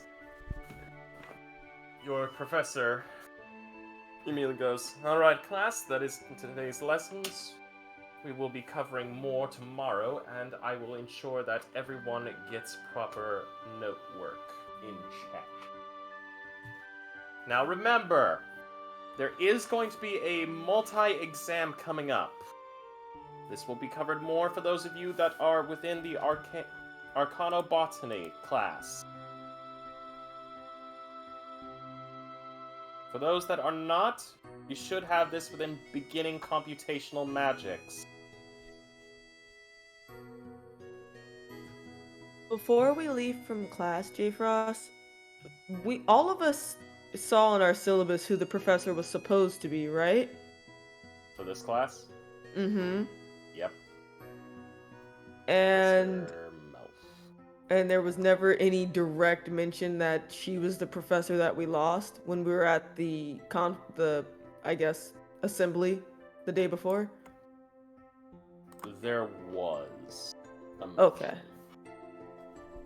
that Is what wanted to because make of the sure. incident that occurred and with the sudden but untimely demise of Professor Melf, there would be a change. And in fact, it's because of that the introduction to defense magics was actually added to everyone's syllabus.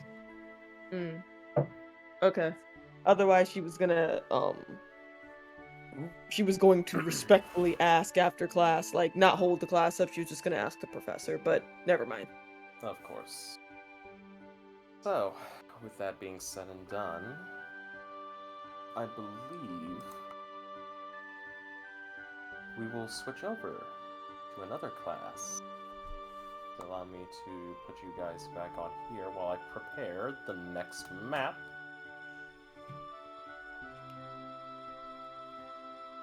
Tessie. Sips coffee, or sips whatever mystery beverage is in her cup because no one has asked. Yes, Lucy, what's up? You seem jubilant at the moment. Well, first of all, I can't believe that I got to send to a class where my leading breakthrough is actually already being cataloged. He just he's got a dopey smug look on his face. Just Oh, but also, I had no idea that I could actually find direct field research that I could use for it. This is amazing! Amazing! He's just waving around his notes. Avidus just smiles, like you can tell she's happy for you, and she's taking in that excitement. And she waits until he calms down a little bit to interject. You can go ahead. I'll say he's calm. Well, see? It was a good thing we showed up here after all. And hey, we both have the same class. This might be the only class I think you and I have together other than general studies. I believe so. Also, did you know that the founders are going to be here? The founders! Just grabs you by the shoulder and starts shaking. The founders! Yes, you can stop now. Yes, I knew. Wait, so you knew and you didn't tell me? So a lot has happened the last few days, Lucy, and Dare mentioned it briefly while we were in a class together because I told him I don't mind helping him for the festival. I didn't know all the details. I just knew founders were going to be here. That's it. But can you imagine, just with the spell I made already, I could impress 3 of them! 3!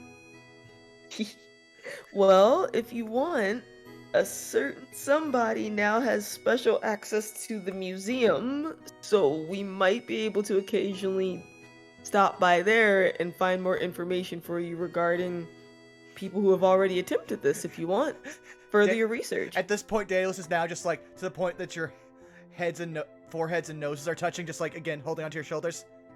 Yes.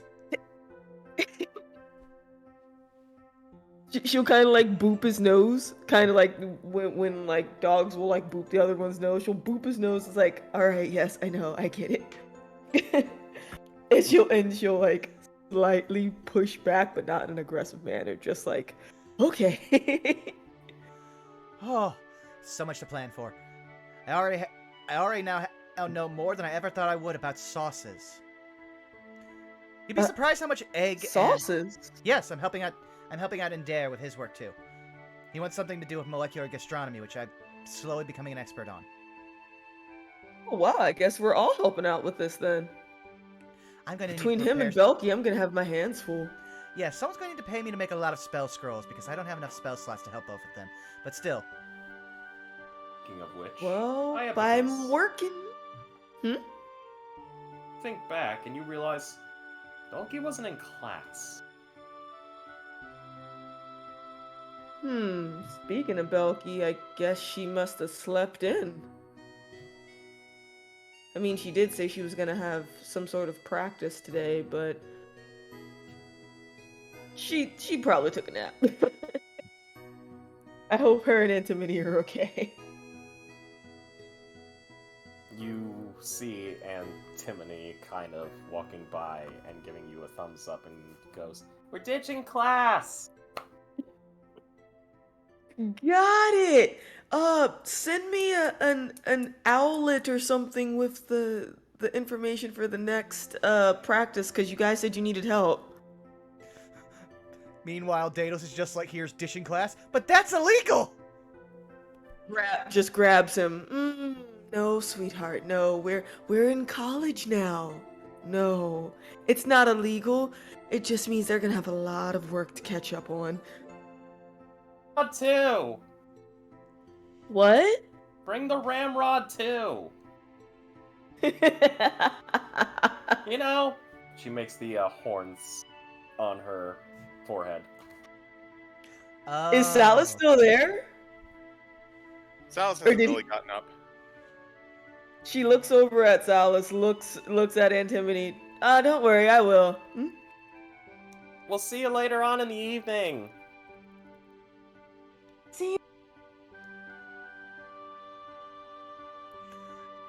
And she'll just look over at Salus. You cut out there a ton, Zai.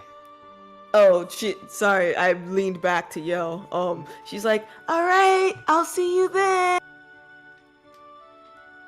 See her give you a thumbs up and immediately just haul ass over towards the atrium area.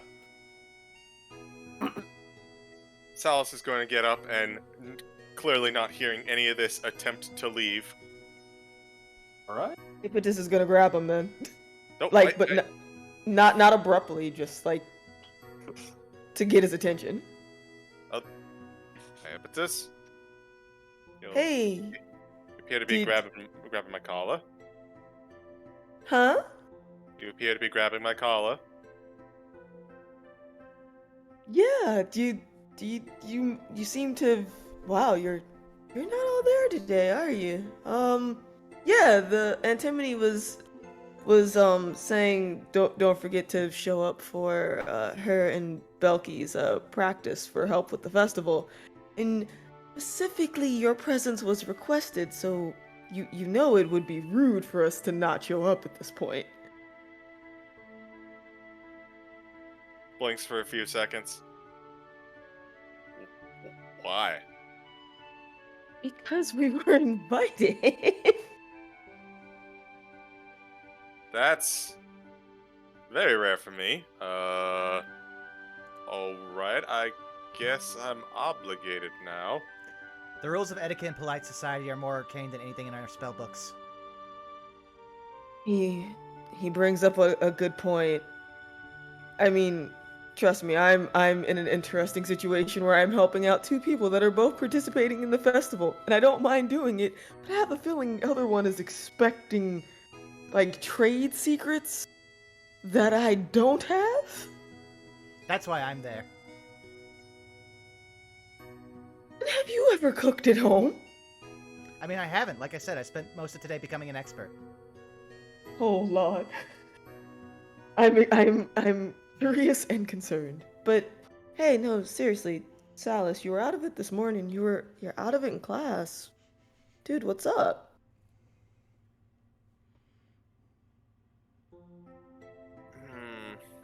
He just kind of like, I guess, I don't know. It feels like we're continuing on every day, and I understand that's important, but Iapetus, one of our teachers perished yesterday. And normally, he kind of stares for a second. And normally, I'm very, I don't want to say pessimistic about a thing, but when your time's up, your time's up. But this thing about burning the soul away sits poorly with me. So, You mean, above game, is this technically the first time you're talking openly about this? Because none of us, technically, other than Endare, knew that you were present. didn't we share that knowledge? I forget. You did not believe share you that with any of No. us, just in Okay. there. Only Then I Endare. rewind. I rewind. Yep. Ooh, okay. Because on that, Iapetus would Chat, have you heard looked and nothing. probably tried to, like, insight at that point. Yeah. Yeah, chat, you heard It's like- nothing. Alright, so rewind, because that was a genuine mistake. All good. You Gucci. Just, I don't know, the flippancy is a little off-putting, I guess. In regards to the fact that we lost our professor? Yeah, and like I said, I understand that this sort of thing is, you gotta move on from it. But, I don't know, it's like at least more than a change in curriculum, and 24 hours is not quite enough for something of this gravity. I understand where you're coming from there, Salas. And I think some people might be just, moving on with their lives.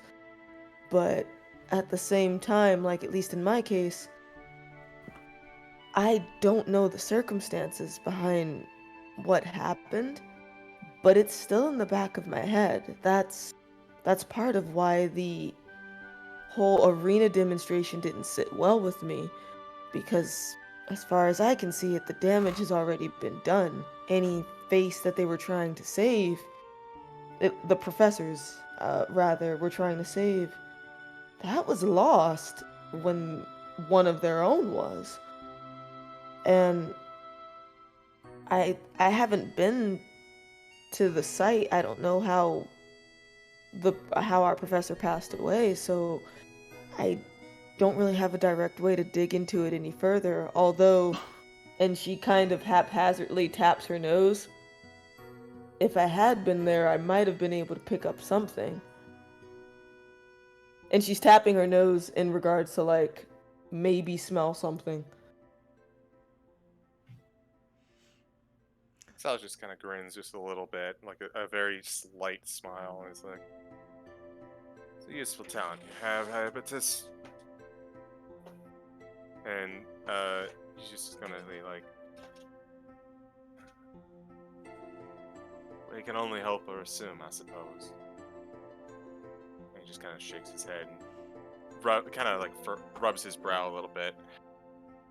Maybe I do need a bit of a distraction. Come on. Lucy. Not interrupting any of this, but hearing that he might know something, Daedalus is just like, And is Iapetus picking up on anything else from this, like, interaction with Salas? Like, maybe that there's something that he's not saying for whatever reason. Are you trying to incite Salis? I mean, I'll do it. If I can get the clickies, I'll do it. But knowing my fucking luck, it'll probably be like, you know nothing.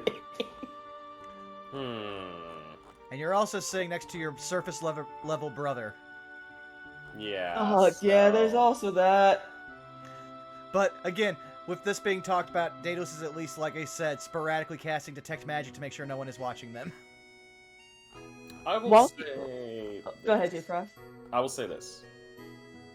Salis, is there anything that you would do that would kind of attempt to give away? He's not going to provide information as to the best of his ability. Then I will say you will not be needing to do a check because there is nothing you can check out yet. Got it. So then Not nothing.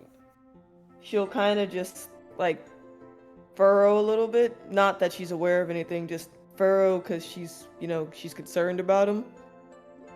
It's like, well, for right now then, until you're able to process this in your own time. You got folks here that are willing to listen at least, because everyone's gonna handle this differently.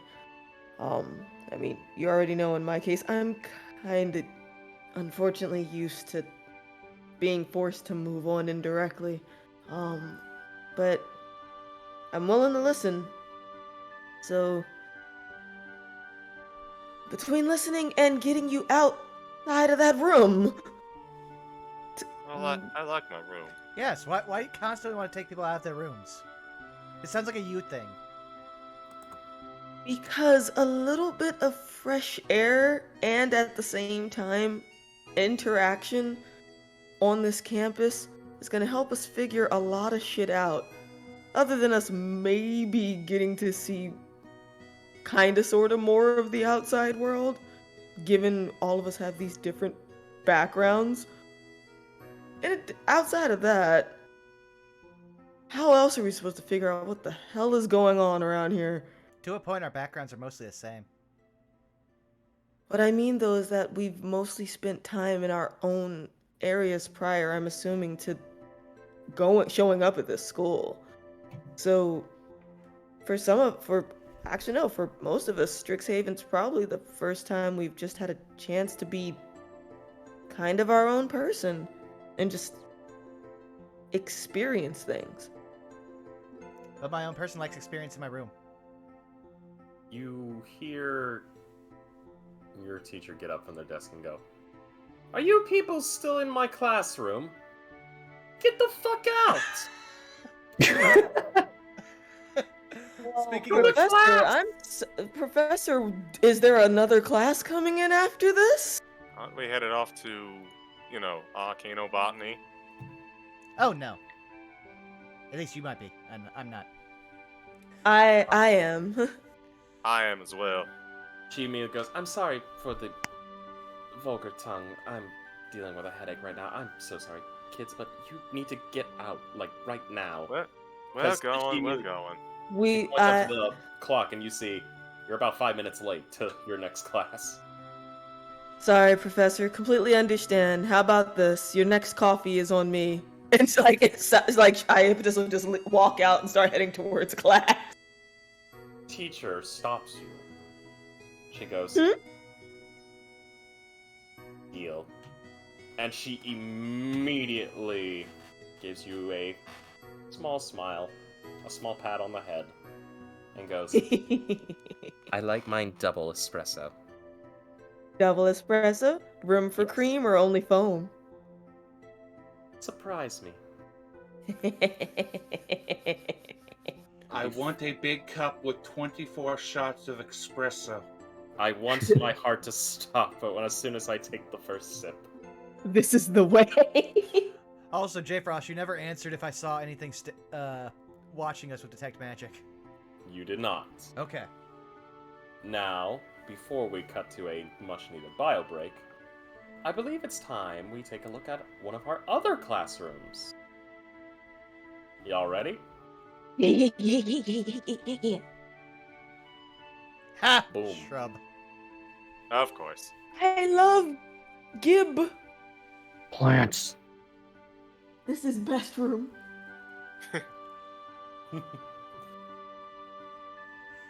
Also, I think we just had the closest thing to a genuine friendship between Salus and Daedalus. Introverts of the world, Yeah. unite from your computer screens, away from anyone else. Oh god, the last thing we need is magical fucking MySpace. There's someone whose name is Thomas. Don't you My dare face. start me down this path. I will actually fucking throw a goddamn hammer. I mean, yeah, there's someone named Tom. Bob met him in a different campaign. Yeah.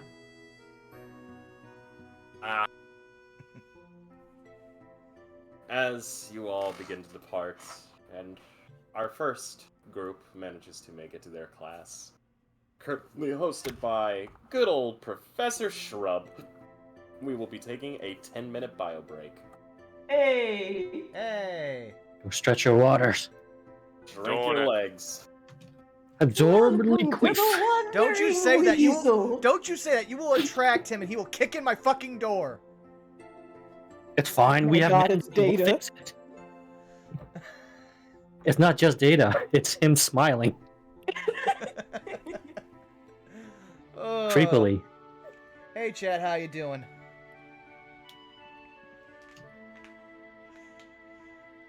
But yeah, no, the most dangerous thing you can do is leave Daedalus unattended with a stack of books that you don't know the origin or the nature of them. Because there's every chance he will absorb the data without any context.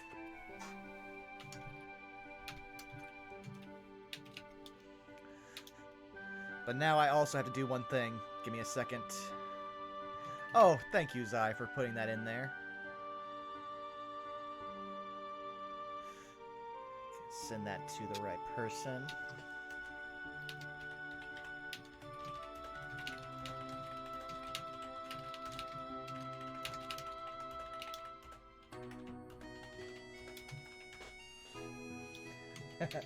Oh, and Lasume, thank you for the bits. Glad you're enjoying the show and you're current. I remember you were talking about how you were catching up the last time we streamed. Oh, it's been a fun time. There you go, since you don't have pictures up on. That's what Oh, everyone true. else is seeing. Oh no, I could see it. I saw your icon, but I couldn't see like how big it was. Also needs me to switch over to the other SBS scene because we gotta show off this lovely new title card art. Just because they're not here doesn't mean we can't show off the final member of our great little party.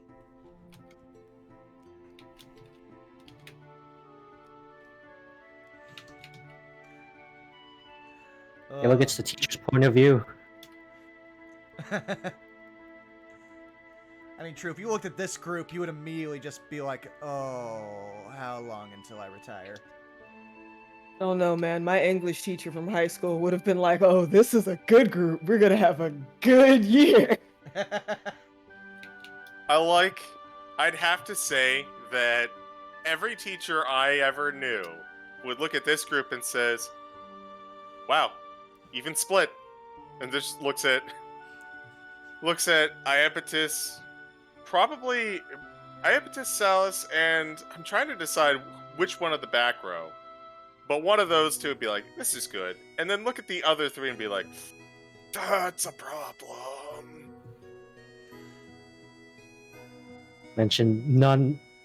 Don't mention the fact that he's cooking in class. with the burner right there. I mean, we've all seen memes about kids who sneak shit that they shouldn't sneak into class. I've seen people sneak in George Foreman grills and hot plates. It's Dude, true.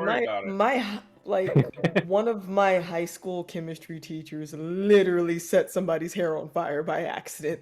In there would be safe. You see, we got someone with a weapon showing and a shirtless person. It's fine. He is the weapon. You're in the most dangerous spot, Wiley. You're shirtless and you're next to him, possibly using some grease. Oh. I think my English teacher would have probably adored us mostly because he's just as chaotic. Like, he told us stories about how there was a kid who would always fall asleep in class, and he had his class last. So one day he purposefully had everyone except that kid leave the room quietly, change the clock in the room to like 30 minutes past when the last class let out, and like put the kid's hand in a cup of like warm water, and then abruptly woke him up. Ah, Favorite English teacher, hands down.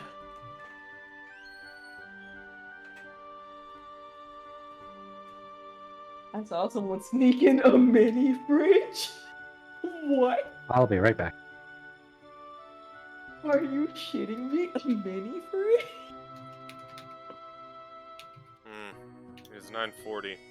This is unfortunate. It's Wow. time for second dinner, yet there is no second dinner to be had. See, I agree with this because I want to go heat up waffles in the oven, but I can't because it takes the oven like 10 minutes to preheat. I have made mistakes. I'd kill for like a McChicken right now. After back-to-back mean- days of actually good meat meals, I would actually like something sweet. See, I do have some cookies in the fridge, but those two require turning on the oven. I am in a state of purgatory. Alas, it is only water. Sad times. But this just means I can look forward to waffles maybe later.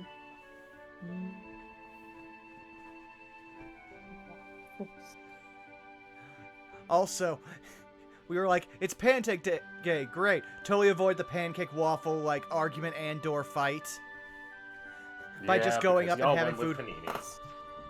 I mean, it was the equivalent of, hey everyone, let's go to IHOP, and on your way to IHOP, encountering a bomb-ass food truck. What a gamble a food truck is. I very rarely have bad food at a food truck, but you also know that the chances of food poisoning are at least 5 times as much. So Yeah, I've lucked out, because It's like about 60-40. there's a truck in DC known as the Pie Truck, and they have a physical shop, but their food truck is so popular that it has a Twitter page that tells you which block it's going to be on that day, because it's that fucking good. I'm Okay, back. that actually sounds pretty amazing. I wound And, up like- going... Oh, go ahead. No, finish what you were talking about. Oh, no, I was just gonna say they give you a really big slice of fucking pie, like it's huge. I wound up going to a sandwich shop I used to love going to a couple years ago, but the pandemic kind of hit it hard. So they wound up going over to, like, they're only open for 4 hours a day on the latter half of the week. Ooh. And I wound up getting, like, a wrap, and it wasn't a great wrap. But I also bought a cheesecake, and the thing was huge. It was like a personal cheesecake, but it was probably, like, the size of my sandwich in terms of, like, radius. It was so good. It also was, like, Sounds amazing. probably, like, 12,000 calories, but I didn't care. Consume all the nutrients.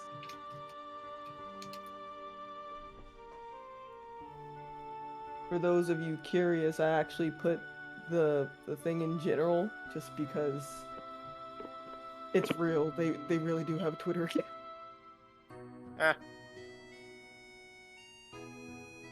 Technically, my brother works at a food truck right now, but it's mostly like they're serving out of the food truck while they try and revamp the building that they're going to turn into a bar. I mean, that They made- works. It's efficient. They make really good tacos and nothing else. There's a place near here that does that, but with like barbecue. So there's a restaurant next door, but they have a food truck that's only open on specific days, and there will be lines through the parking lot for this place. It's nuts. The only place I've actually seen food trucks around here is actually way out in the country. And that's, like, I want to say it was one day, I want to say it was Saturdays or Sundays, out in this one area of the country. They'd have, like, this big, like, parking lot would fill up this church parking lot, and it'd be, like, 10 to 15 food trucks just having everyone come by and see what they wanted, potluck style. Ooh. That sounds very good. I never got to try because, you know, you have to wait on food trucks, and I was a delivery driver. That's fair. Sometimes our farmers markets around here will have food trucks too. At least within DC, food trucks are kind of like main thoroughfare, because since there are office buildings and stuff nearby, at least pre-pandemic anyway, there's several park squares within DC, and people will actually, on their lunch breaks, go over to all the food trucks that are in the area to get their lunch.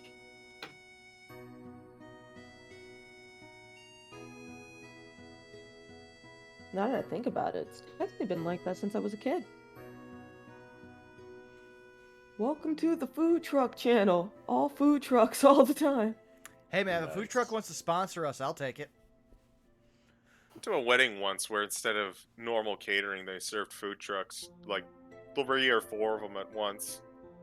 Probably the best catered wedding I ever went to. Nice. That sounds magical. God, now Like- Fucking Wiley. Don't think I didn't see you. Goldblum with like a truck made of food. Oh my get a God. food wagon, food cart. Oh no. Also, Also, oh, you go first. out of respect for the man who is denied second dinner, let's move on from this topic. Please, because I'm actually starting to get hungry and I'm ready to just actually bust open a bag of, like, cookie dough and just eat it raw.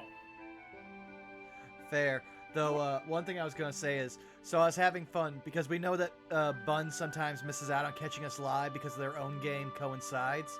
So I literally just sent them a picture of Smug Anya with no like, context, and was like, you'll need this later. And yeah, you're welcome, Vaughn, because I found that quite literally earlier today. I think it was someone's reaction to something relating to Street Fighter 6 and Luke's fucking Hadouken, and I was like, I'm saving this. Well, I see your Smug, and then I'm going to have to copy this into chat for later. And I raise you live action Smug. Oh my God. That's a real cosplayer. That's pretty on point. Very Yep. on point. Wow. And now, give me a second here. I need to copy Wow. this. And I will drop it in chat.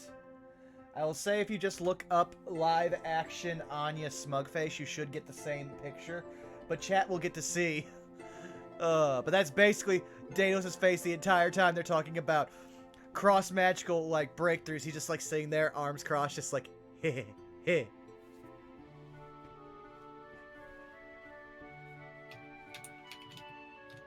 We all back, by the way? I believe so. Let's do a think roll it's- call. Vaughn, Present. CG, Hongi. Oh no. J Frost, also Hungy. Bob? Also hungry. Oh man, we're going 3 on the Hungy team. Wiley? What? God damn it. Zai? Tengo hambre. No hable española, señorita. I hungry too.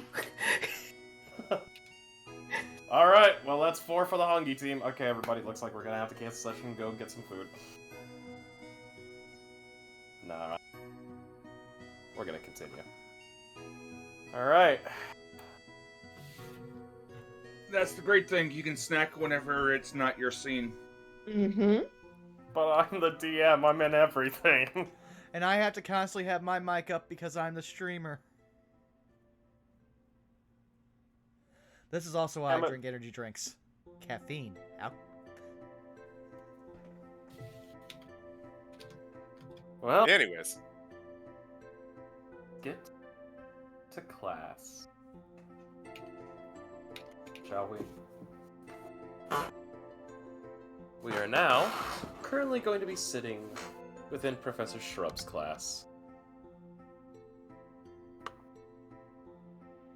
Speaking of which, Vaughn, card.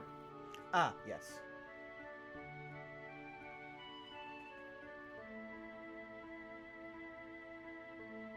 Thank you. A bunch of your classmates will be sitting within this class. Random faces, random people. Silas, I see you taking a seat in the back. Ahippatus, a seat towards near front. Goldblum front. Alright. See your professor, Professor Shrub. The sentient shrub wearing Groucho Marx glasses.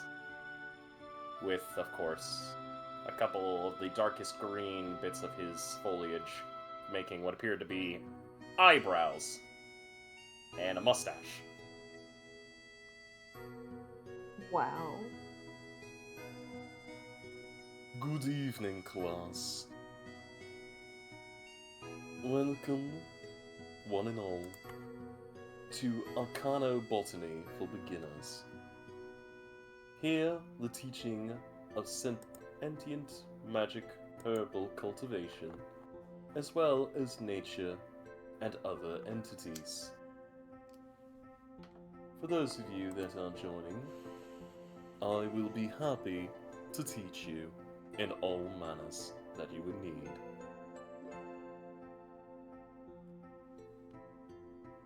So, today, we will be talking about a part of the upcoming exam that will be presented. For those of you that are joining me, we will be talking about, and you see a long stretching vine come out of his hand, and you watch as the tree behind him shakes its branches, and they begin to bend down, forming, twisting, and creating almost a 3D copy of what appears to be this weird, tall, reptilian entity. And in fact, let me see if I can get a picture of it.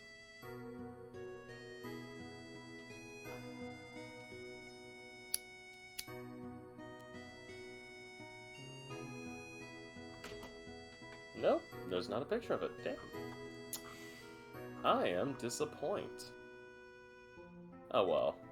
It is what it is. But what you all would see is the branches forming into the form of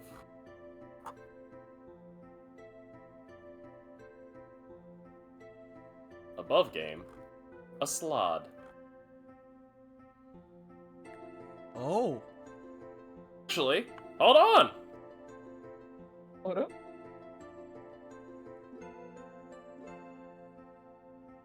Yeah. Oh, That's a big boy.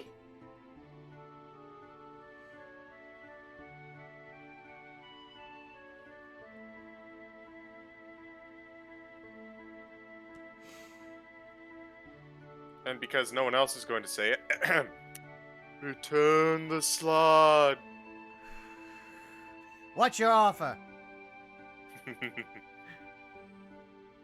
CG, you get inspiration. Congratulations. Oh my god. Alright, I'll immediately burn it when I roll a 7. Vaughn, you too. I'll give you inspiration. My knowledge of Courage the Cowardly Dog finally is useful. God damn you all. So,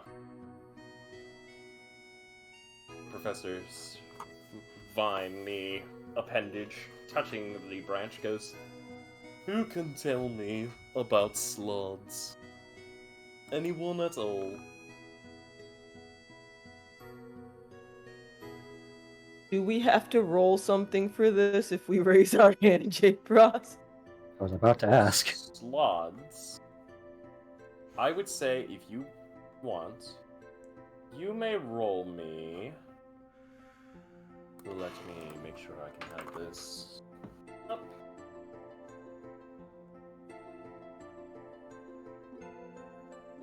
Okay.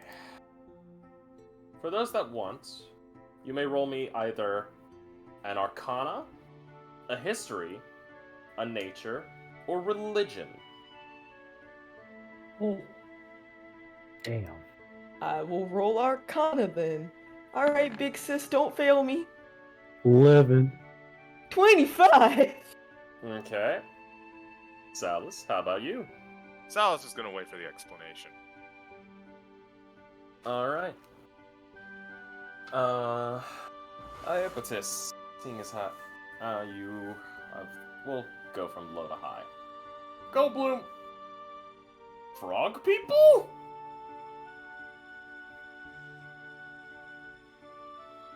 Iapetus, you know that sloths are aberrations. They are frog-like natives of Limbo, and well-known representatives of the ever-changing chaos. Either evolved or uplifted from the primordial soup of infinite potential, the belligerent patricians were disorder-given flesh and born carriers of chaos. Oh, that's a lot. I guess she will paraphrase that somewhat. So, I guess from what I know about them, they're aberrations? That is correct. Slod, or Sloddy, or Slade, as some would say, are basically, in base form, resemble large bipedal frogs with long, sharp claws, wide mouths filled with pointed teeth, and huge heads. Embedded in most of their skulls is a gemstone the size and shape of a human child's face. Jewel that shares their color, and that can be seen beneath their forehead skin. If you look closely, one could see that symbols are carved into the shard, markings that are quite unique to the slod, which can be used to determine its past kills, conquests, duels, and other deeds. If one could decipher the meaning of the tattoo, it could be used to determine the relative strength of the slod, with other slods being able to immediately identify the slod by their mark.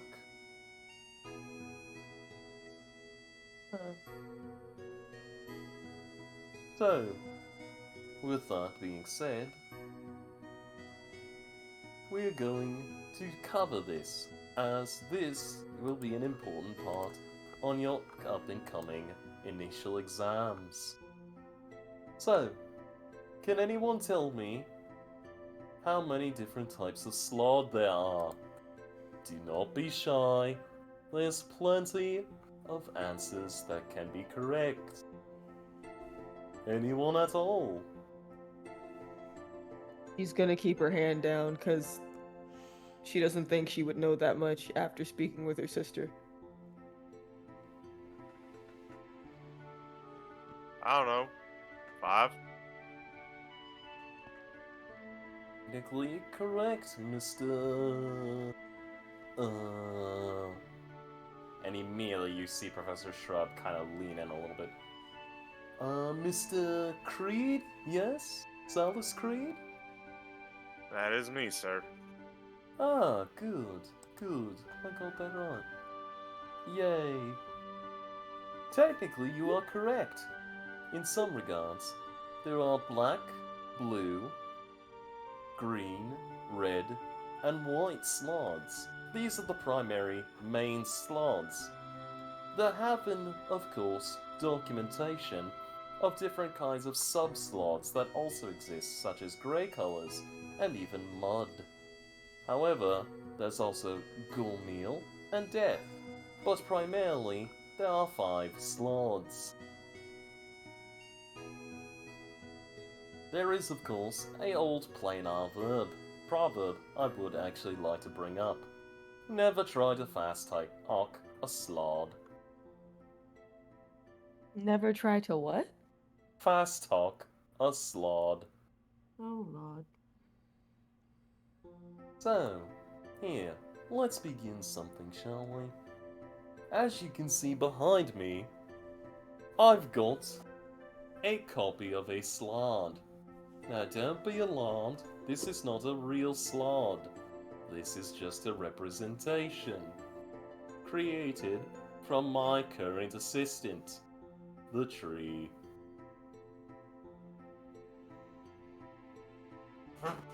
And you watch the tree kind of shake its branches a little bit, almost like a wave.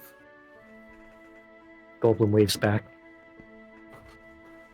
So, in order to study for your up-and-coming exam, we are going to, in a sense, dissect a slod.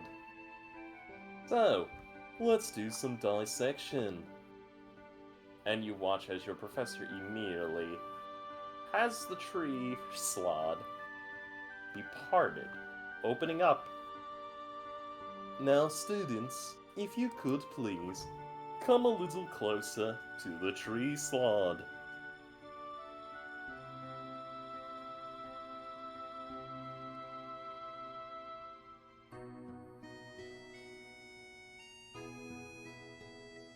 That's it, gather round.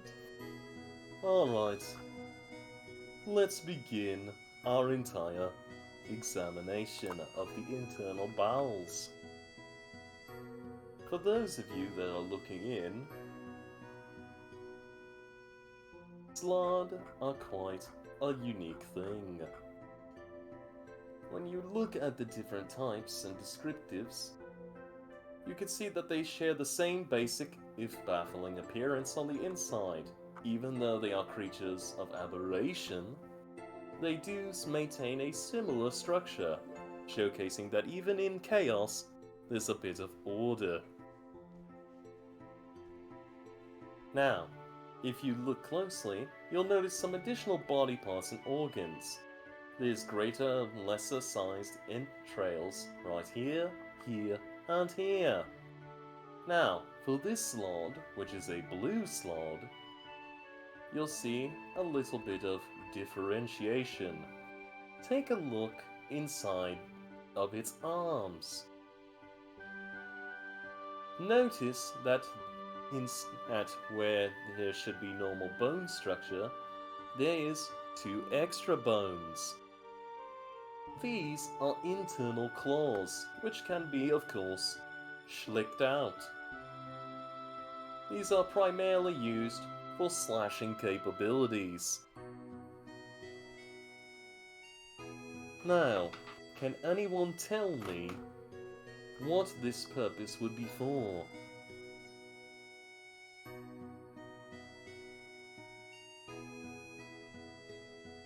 Murder?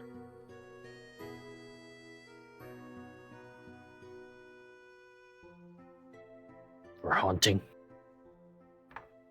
You are both correct.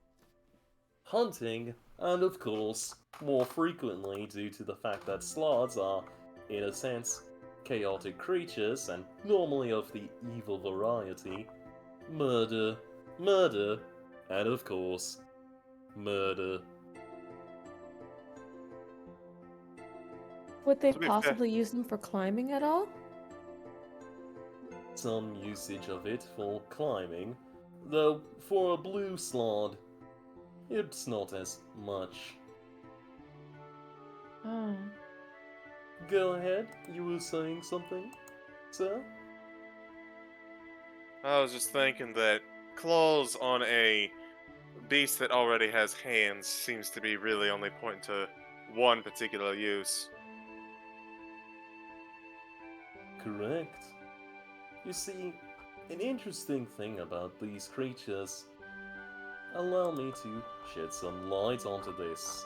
And you watch as the tree begins to shift internally with its leaves, and you notice small little berries that begin to glow and form artificial lights inside this fox cadaver. Alright, now, here's something funny. You see, when you take a look within, you'll notice a little bit of differentiations. If you look, there actually is some different organizational works in here that you'll notice can allow for polymorphing capabilities. Which means that some of them have the ability to transform into a more humanoid form. I just makes a very strong mental note of that. Don't worry though, most Slod are kept within limbo, and usually have a hard time getting out. If not from the fact that limbo is an ever constantly changing entity and location, the Gith are also a natural defender and fierce predator.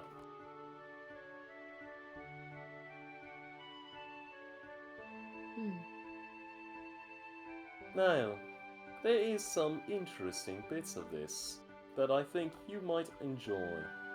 Sloddy are quite unique in their dietary habits. They are an entire carnivorous race. However, something that showcases, if you look closely into their teeth area, and he waves his vine,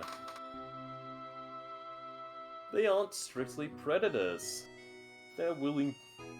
They actually happen to enjoy certain exotic foods. Believe it or not, they actually could consume chaotic matter. Think about it. Chaos as an actual solid entity, and they could consume it. Ridiculous, right? Actually, Salas is thinking to what Endear probably cooked up on a bad day.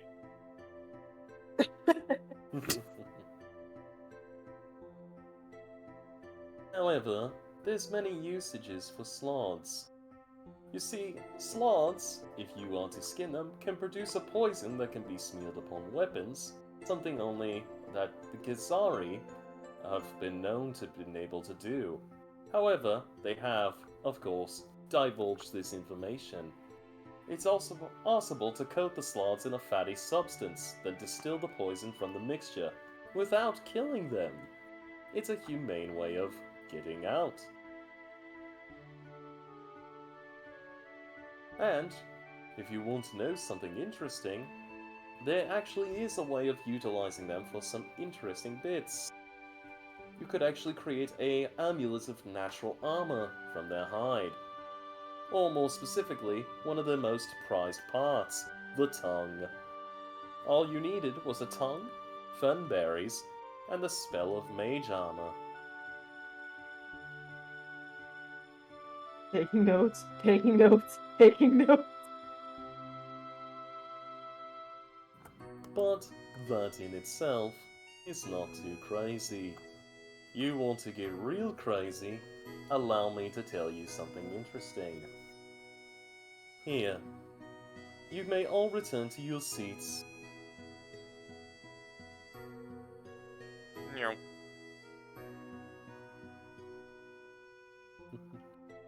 Alrighty, so here's something crazy for you kids.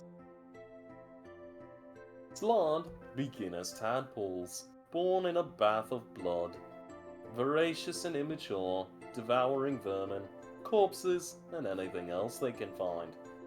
However, they're unable to properly fight and are concerned only with cramming food into their wide mouths. Something you would see at an ogre buffet. And you see your professor kind of chuckle a bit, go, oh, we have a little humor here. Don't worry. I'm not that serious of a professor. Now, the thing of it is that sometimes Slarty deform and are, of course, usually do not make it past juvenile state. You have to compete with an extremely fast metabolism and developmental phase. It wouldn't take more than a few hours for their underdeveloped hind legs to grow, their translucent tails to shrink, and their flesh to darken, in what is considered a revolting, molting process.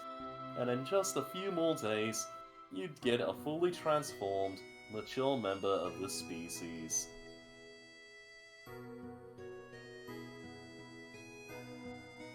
It's quite an interesting thing. So tell me, kids, I understand that this is a little crazy, but does this make sense to anyone in here? I want to make sure I'm not going too fast. I'm I keeping up just fine. Alright, any questions? What are their weaknesses if we were in combat with one? Ah, a good question. Let's see here. When it comes to usually combating Slotty, that's a little bit of a trick. But if you want to be able to deal with them, they usually eyed their agility and combat prowess. They're skilled fighters and deadly predators. Though they thoroughly enjoy fighting in melee, typically with claws and fangs, they're smart enough to use their unique powers and gifts when needed. Though they are often hesitant to summon other Slotty, since they're very wary of their own kind. If anything, one of the biggest advantages is in numbers to have against a Slotty. Outside of hunting animals in Limbo, though they are great, their reverence for strength drastically impacting their fighting coordination, or rather, their lack of any. Believe it or not, Slotty are usually quite stupid at times, depending upon the colour of their hide. The more intelligent Slotty are normally seen to operate on a close regard basis. So, if you ever find yourself in face of a Slotty, make sure you're doing it in a group. It's harder for them to bring you down if there's more of you than them.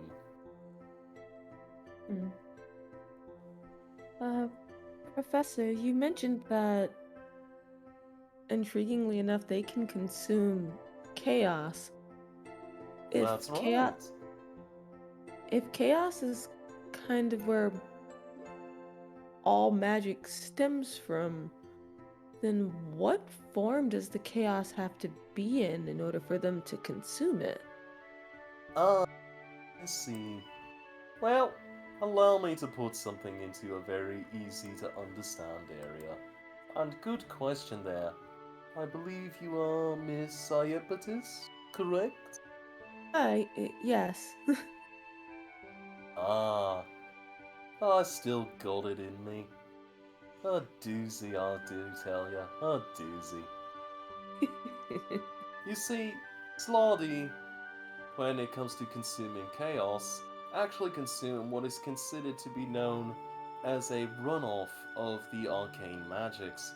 Normally, the weave itself, what all forms of magic in some way, shape, and or form tends to be off of, has some small pockets where it bleeds into other planes of existence. In our world, it usually comes in the form of nature. For example, this tree. See how beautiful this tree is? See how wonderful it is? How fertile, how lush. This tree happens to have a nice little connection to the arcane weave. It's utilizing the weave as a direct source of energy. Correct. Of course, that's probably also because this tree right here, this lovely tree, is my wife. She physically shakes her head and her eyes get wide.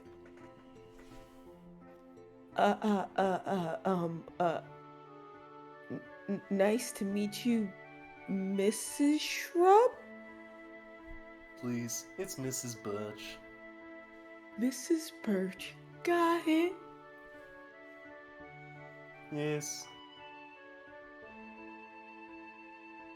I should probably have mentioned this. In nature, we actually don't take each other's names. We just take, and our union is made. But that'll be for a lesson on another day. It's on the theories of pollination. Ah. So, back to our lesson. Thank you, honey. You don't need to keep the slotty form anymore. And you watch the tree deform the slot formation and go back to being a normal tree.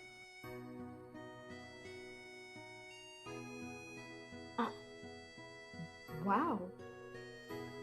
There we go. So, allow me to explain something very easy. When it comes to slotty, usually, much like an actual frog, they tend to have natural predators. Usually you could find certain creatures in limbo, avionic, but of more aberration based. Of course, there's also serpents, which can eat them, such as the great chaos serpents that lie in limbo. There's also the Gith, a great form. However, if you see a slotty out in the material plane, their usually greatest enemy is the natural adventurer. I would know. I've had a few slotty come my way.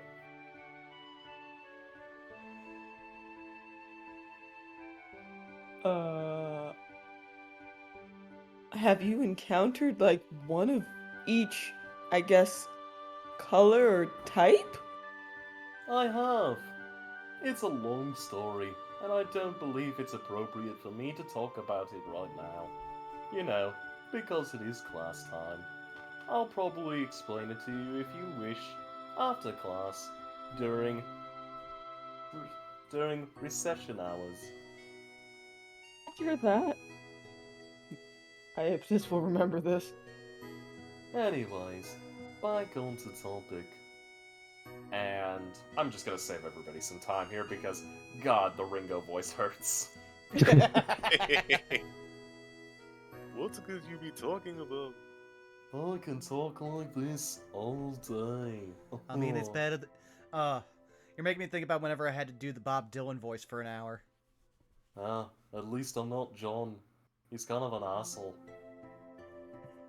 Maybe But we should move on to another class. we should probably move on to another class indeed. So, before we end this class... Oh, goddammit, I'm speaking like Ringo. Goddammit, thanks! Everyone who is wanting to, whoever is proficient within nature, arcana, as stated before, roll either an arcana, a history, a nature, or a religion check. Again. And, because of the information you've got, I will say the DC is low.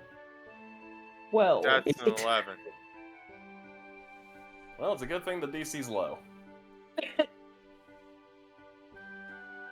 Takes you a bit of time here, and you guys, you're running through this pretty good. In fact, it's actually not too bad. There's been times where Professor Shrub kind of trails off, but nothing too serious.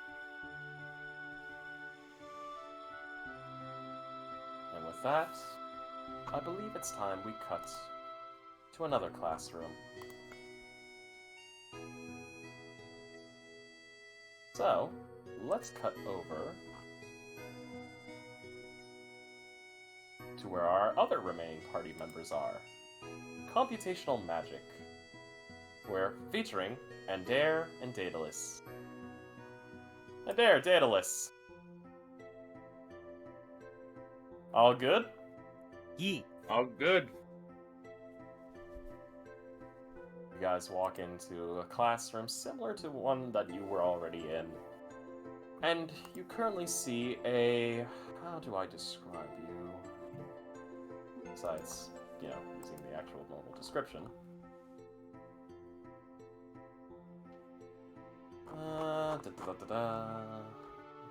There you are.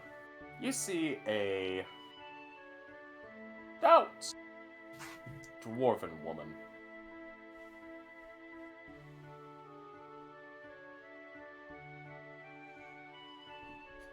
Well kept, well prepped. You see a eagerness gleaming in their eyes. Do they look like a lawyer?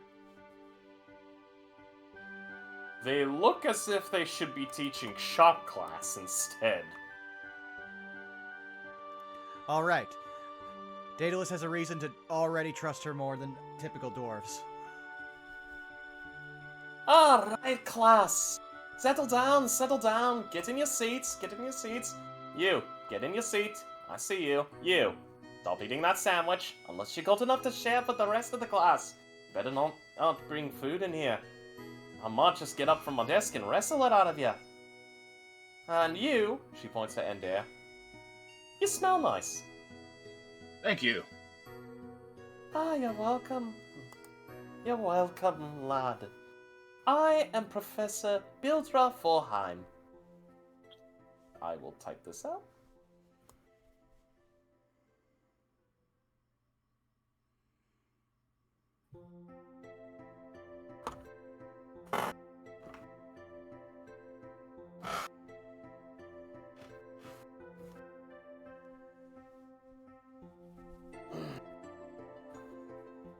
Now, for those of you that are joining today, I am your professor for beginning computational magic.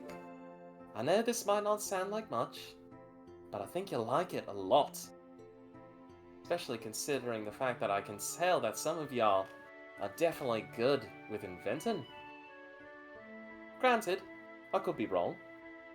Need to get my eyesight checked a little bit, and you see she kind of rubs her eyes a bit. Especially after that last flashbang incident.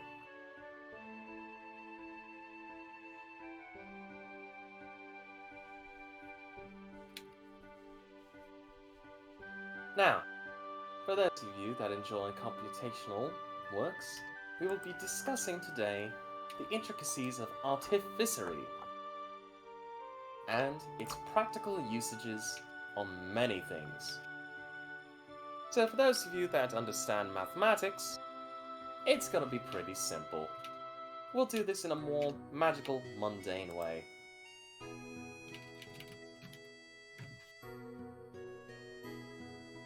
And as she begins to draw on the board, give me just 1 second.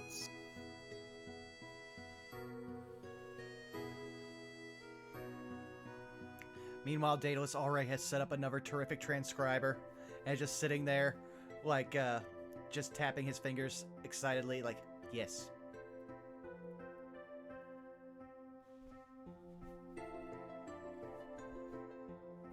Alrighty. So, we're going to get into the studies of here.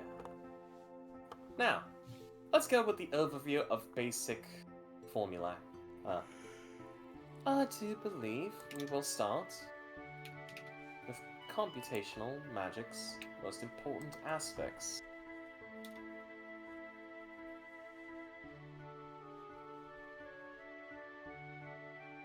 Here.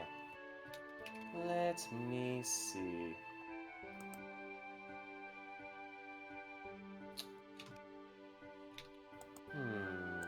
Let me see. Who can give me an example of natural mathematical law? Anyone?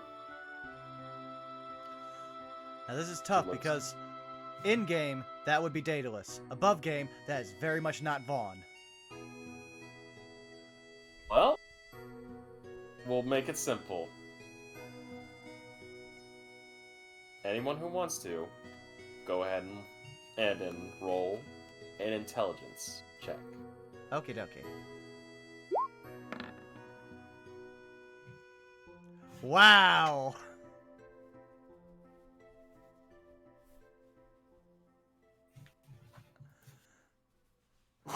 Those double nines. So this is where all the good rolls went during that one day of Curse of Strahd. Listen, man.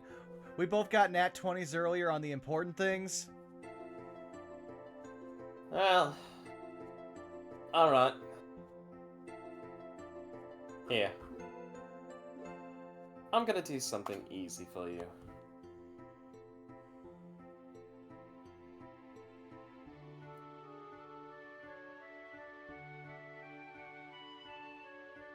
Do you something quite easy and knowledgeable. A square, and you watch as she immediately puts up on the board, plus B square equals C square. Does this make any sense to you? Yes. Anyone? Good. So, if A square plus B square equals C square, it is fair to say that A square minus B square could equal not C square, but instead nothing. Yes. It is all variable. Good, good. Here. I'm going to do this here. And you watch as she begins to put up on formula. Alrighty. So, let's try this. Using A square minus B square formula, let's find the value of 106 square minus 6 square. So, let's assume that A equals 100 and B equals 6. We will substitute these in the A square minus B square formula. A square plus B square equals, and she writes this up, and I will post this right here.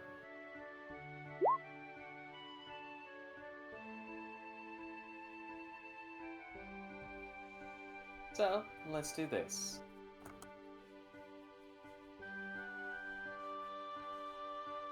With that, we will translate this to 106 square minus 6 square, which would equal 106 minus 6, and 106 plus 6. Now, keep following with me. Don't want to lose any of you.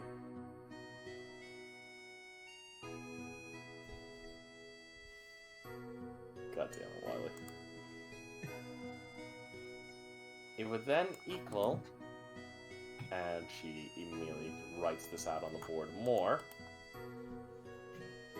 an end result of 100 by 112.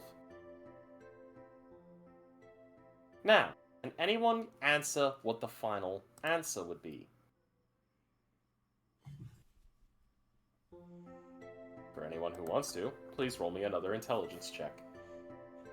Thank you, because I don't have enough time to type this into a calculator. I don't understand when they started adding numbers to math. Are you kidding me? I'm Vaughn, burning you that still have... inspiration. Yep, you still have that inspiration, buddy. 15, finally. Okay, 21. good. Holy shit, I was actually worried. I'm like, Daedalus, you're not the English major here. I am. So, Daedalus and Dare. Looking at this, you can immediately figure out that the final answer would be 11,200.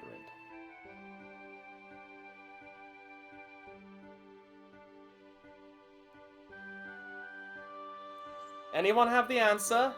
Since I'm in the back of the room and nobody's looking backwards, I will prestidigitation the answer in little fireworks in the air behind me. Meanwhile, Daedalus is just raising his hand. Ooh, waving it side to side. Let's see. And there, you said you're prestidigitating the answer? Above the head, behind everybody, so nobody can see it. Except the teacher. Alright, we've got one. Let's see. You, Mr. You. She immediately pulls out a slip of paper. Mr. Daedalus? Yes, and Daedalus gives you the answer because I immediately forgot what the answer was that you said.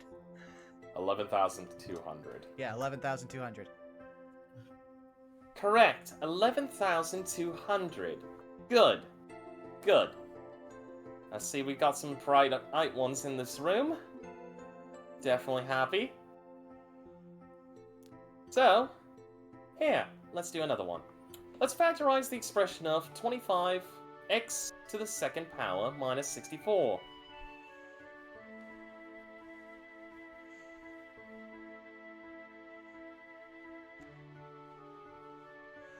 Oh.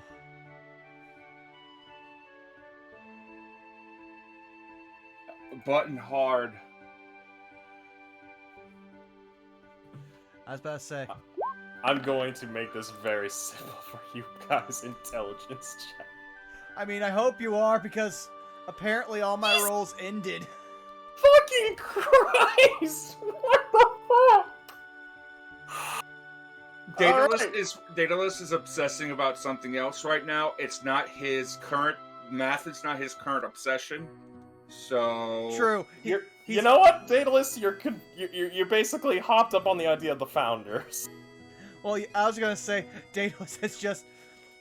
He's got way too many chemical formulas in his head right now, and he's mixing up the maths. Because chemistry math and algebra are two different maths. Yes, they are. Alright, let's see. Who would have the answer here? Why am I thinking about vinaigrette? And Dare, do you want to answer this? Sure. And Dare will again prestidigitate the answer behind the class, above his head. Alright. And this is the answer you will be giving. Boy, howdy! Above game. Hi, chat. I bet you guys didn't think you'd be dealing with math again.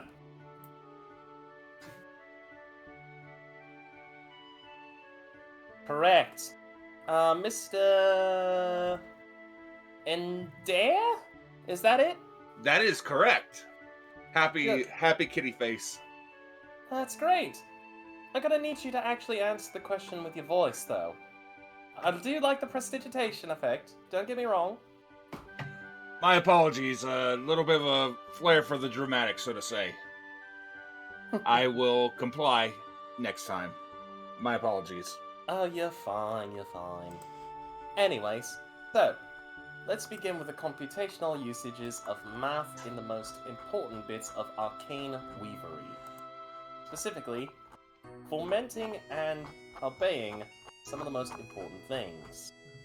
So, let's go with a little bit of something interesting.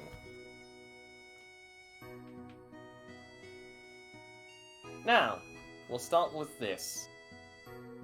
Who all here is familiar with the spell Dimension Door?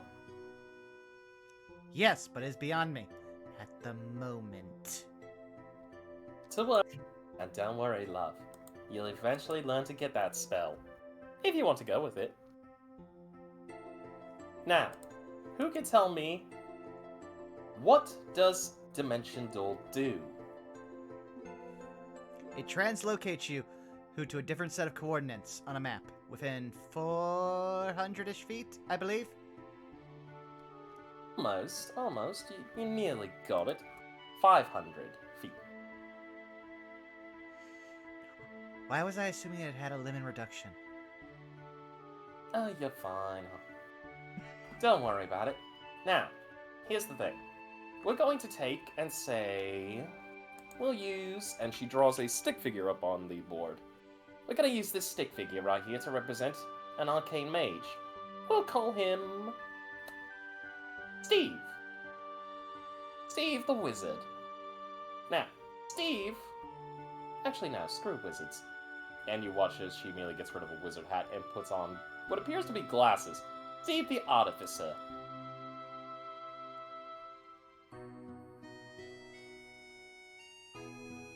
Now, Steve the Artificer is wishing to utilize Dimension Door up onto an area, and she immediately draws a platform. Here. Now, looking at this, we need to see that going at a 45-degree angle, he wants to get up to this. Now, taking the idea of maximum range that Dimension Door can be used at, what would be the feat formula in order to reach this platform, utilizing Dimension Door's maximum range at base level?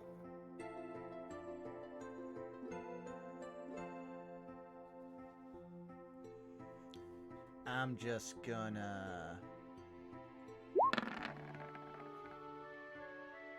You're killing me here!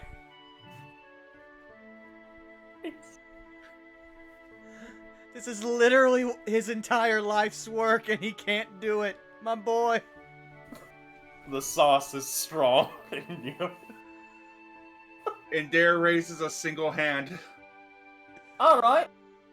Mr. Ender, what would the calculation and feat be to reach this platform at maximum casting at this lowest level in each area? He proceeds to give the answer. Answer is 300 feet forward, 200 feet up. That will be 300 feet forward, but 200 feet up. Alright. Good one, Ender. Good one. See, class, start taking notes. Dear Lord. I had a joke, but I lost it. It's alright, buddy. Why am I thinking that he needs a spell component of Cayenne? I'm going to save you all from horror of mathematics here, because, good lord, we don't need math anymore.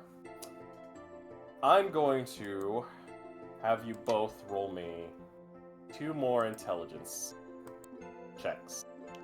Okay, this is gonna be rough. Let's go. Okay, 19. And a 14.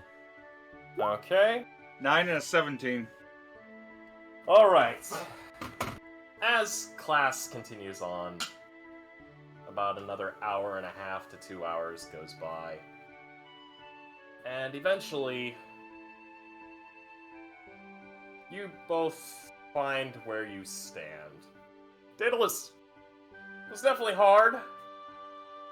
You were thinking Cayenne, the coagulative viscosity of gravy for some reason.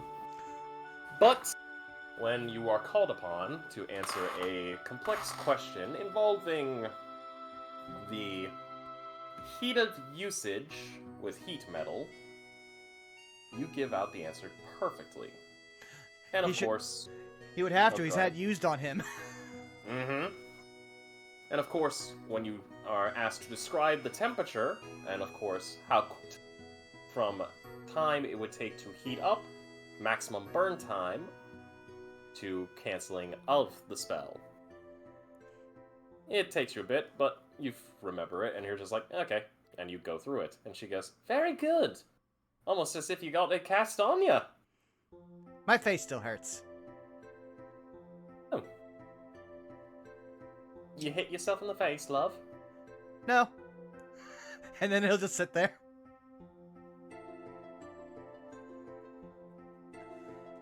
Going through the mathematical formulas, your brain at first is just frying out here again, because you're just like, oh god, this is not what I signed up for. But then you think about it. You think calculation, angles, workings, and then you put it into the idea of food.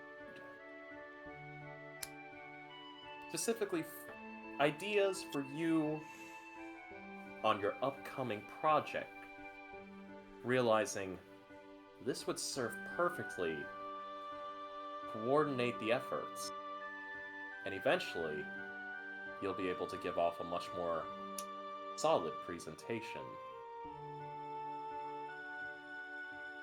Interesting. Very good. And eventually, the bell rings. Both classrooms are immediately dismissed. No homework, a lot of notes, and of course, a promise from both Professor Shrub and, of course, Professor Bildra of more excitingness to come. So, we're going to change scenery one last time. Back in classrooms to the campus main map.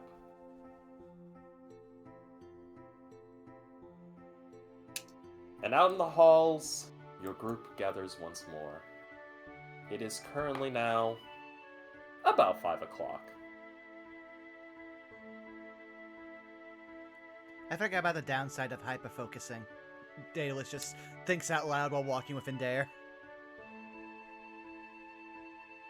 Yeah, I can see that sometimes. If you focus too much on one thing, it's all you think about. True. And then you suffer in other places. Also, you can never go wrong with salt and soy sauce. Yeah. I can see that with certain dishes. Well, typically you want to get something that has a natural, high amount of juice, so that way, even after you fry or grill or what you do, the soy sauce won't further dehydrate it. Yeah, but you also have to take into account that the soy sauce is also very salty as it is. So if you add additional salt on top of it, you better have something to be able to counteract it. True, but most people already know the saltiness of soy sauce, so you'd be dealing with, culinary heathen if they were adding sauce and salt at the same time. Unless they were intentionally trying to destroy a dish for somebody that they don't like. Daedalus just looks at him like, why would anyone do that? Shrug. Oh well. So I'm becoming an expert on sauces. Good. You'll be a sauce boss in no time.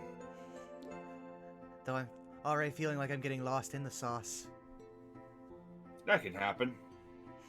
Insert Gucci Man quote here. God fucking damn it. Meanwhile, over with Goldblum, Iapetus, and Salus. Wow. So- Wow. I'm sorry. Go ahead, Salas. Still stuck on the wife. I mean, I'm not one to judge. I'm more interested that the wife in question was the faux slawed. Like, that just seems very complicated, if I'm being just completely honest. Yeah, that's what I was stuck on, because technically that means we kind of dissected the wife, but not really. Fine. But we I didn't mean, get into the Do tree. keep in mind, the branches of the tree just bent down to form a slod body utilizing Oh, the amount of okay. leaves. Yeah, it Yeah, wasn't the guys. actual tree. Yeah, it was just the tree bending its branches and stuff to form the body. Like kind of like hand puppet. Gotcha. Iapetus was concerned for a moment. No, dear God, I wouldn't put that on anyone. She thought she had somehow besmirched this man's wife. God damn it. Oh my god. I thought we Oh, were going to man. learn about plants, not frogs. I am still confused about that. Well, technically, Goldblum, in a way, you did. His Professor Shrub's wife, given that she is a plant, was able to, obviously not perfectly, but able to mimic a Slod's appearance.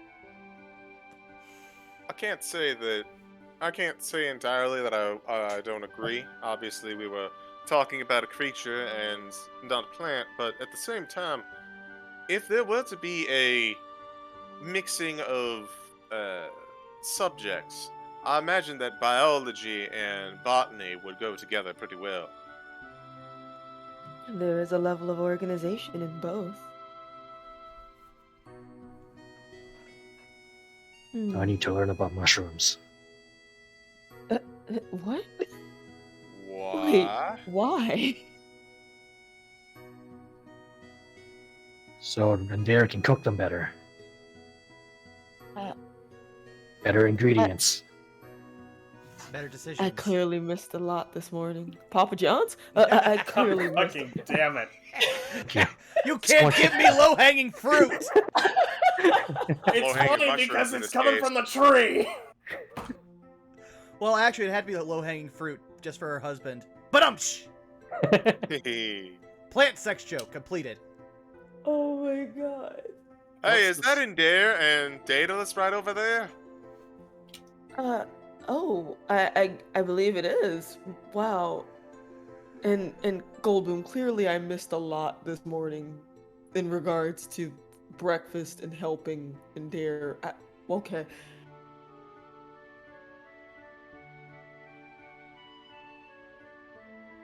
Guys! Oh, Tessie, hi. Lucy Hi. and Dare! Hey, I'm gonna go deliver this. He reaches into his bag and he pulls out a chest. These sweets over to the blood drive. Y'all want to come with? Sure. Ooh, sure. That was Cool. today, right, Frost? Yes, it was. Good on you to remember. I didn't even know our school had a blood drive. Shifts slightly nervous, but continues along. Yes, I opted out of it. You remember what Mother always said about giving blood to strangers. Yes, I do remember that. In other circumstances, I would offer, but I don't think I should. So, real quick question, if I may. What's this about growing mushrooms out here? That's one of the projects for one of my dishes. I'm going to have a very special kind of mushroom. Oh, right, for one of the founders? Sorry, I had to Yeah. rush out earlier this morning. I ended up a little bit late. Yeah, the mushrooms are for, I believe, Witherbloom. Okay. Did you need... I know you said you wanted my help with something. Was there something you needed me to look for while I'm out and about myself? Let's see. I've got Prismari taken care of. Daedalus is helping me with Quandrix. Witherbloom is Goldbloom. What about Silverquill? And he's gonna dig into his bag and pull out a plan for Silverquill.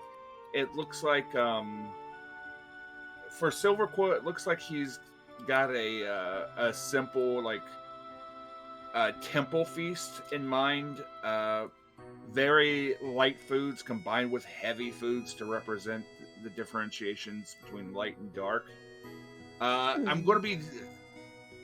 The thing about this one is I want to see if I can get some kind of enchanted plate with like singing or, have some kind of hymnal performances. So anything that you can find on, like, say, for example, church hymns or anything along those lines might be beneficial. Oh, okay. How well can you sing? I mean... She kind of pauses for a moment. I think I can hold a pretty good note. Depends on what you want me to sing. all that time with the ocarina kind of helped. That might help as well. Okay. So Iapetus will make a note that she's looking for hymns, essentially.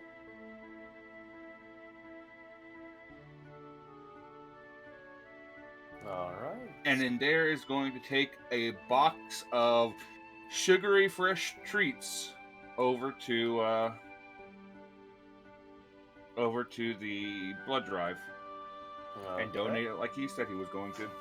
Of course. Now, two things are going to occur. First, for the group, you'll see Professor Shrub actually approach all of you. Excuse me, students. I'm sorry to bother you. Let's see. 1, 2, 3. Alrighty, there's 3. Alright, you 3 were in my class. You all were part of my archaeobotany class, correct? Yep, Professor, I believe we were. Indeed. Goldblum nods. I'm sorry. I accidentally got my papers mixed up. I actually was supposed to teach you all about the history of fungal infections, as well as the idea and philosophy of spordom. I got my papers mixed up with one of the other professors, who was supposed to teach biology about arcane creatures. I'm sorry. I'm so sorry. Oh, Always Professor. next time. It happens to the best of us. It's been a hectic couple of days. Tell you what, I'll do you all a favor. You watch as the professor kind of shakes a little bit, and you watch 3 little tiny branches stick out with a leaf on each of them. And on each leaf, there is writing. Here. Take these. And Sal's will grab a leaf. Goldblum will take one. Iapetus also takes the last available. When the time comes for your general examination study, please attach these leaves onto your tests. They're good for 10 points on your exam. Oh, well, thank you, Professor Shrub. You're more than welcome, Miss Iapetus. That is your name, right? I'm not getting that one wrong. Oh, no, of course not. No, that's my name. You're fine. Yay! I can remember things again. I'm glad. Sorry about that. I really am. Just make sure you're all taking care of yourselves. And he turns to you, Salus. You seem down, old chum. You want to talk about anything? I'm alright. Just a little off, nothing a little R&R and funk. Just time to. I understand. If need be, though, my door's always open. I do also have a secondary minor degree in psychology. Thank you. Name kindly best for your- professor. Well, I double as the resident therapist for all of the general misunderstandings and magical mayhems. Believe me, I understand. It's tough out here, and I know that you're a first-year student. It's all hectic. Like I said, if any of you need to talk, my door is always open. You can find me over here at the botany wing. The missus also makes a nice cup of tea. Ah, thank you so much. I might take you up on that offer one day. Especially with everything that's been happening here. That's nice. Alrighty, I gotta get going. Y'all have a good day. Toodaloo. And you watch your professor just move on off. Hey, Frost. Yeah? While they were talking to Professor Shrub, can I roll a sleight of hand to try to put a sweet roll onto one of Silas's horns without him noticing? Roll me a sleight of hand. Ha! Jesus fucking Christ. That's a 20. What's your passive perception, Silas? Yeah, that beats my passive perception. Yep. Oh, it's gonna get stuck to all his hair. Oh, It's not sticky. It's like a Skyrim sweet roll. So the icing is kind of firm. Well, Oh my goodness. It's not ooey and gooey yet. Oh my. Alrighty. Anything else that the primary group is going to be doing? Because I understand Endare wants to go to the blood drive to drop off the sweets. I mean, you said it's like early evening, right? Yeah, it was. This was basically your day of normalcy with classes. I mean, Iapetus might stop by the library when everyone decides to split ways if they do, but that's just so she could bring some books back with her to the dorm. Of course. And don't forget, you also were requested to bring Salus along to Belky and Antimone's performance. Oh, yes, I just didn't know if because Krista isn't here if I'd be able to actually go to that or not. You can. Oh, well then yeah, I'm gonna do the thing. Alright. You decide to split on off. Salus, do you go with Iapetus? He has been requested. He will follow. Well, you both head down to the atrium where your fellow students and friends are currently beginning to practice.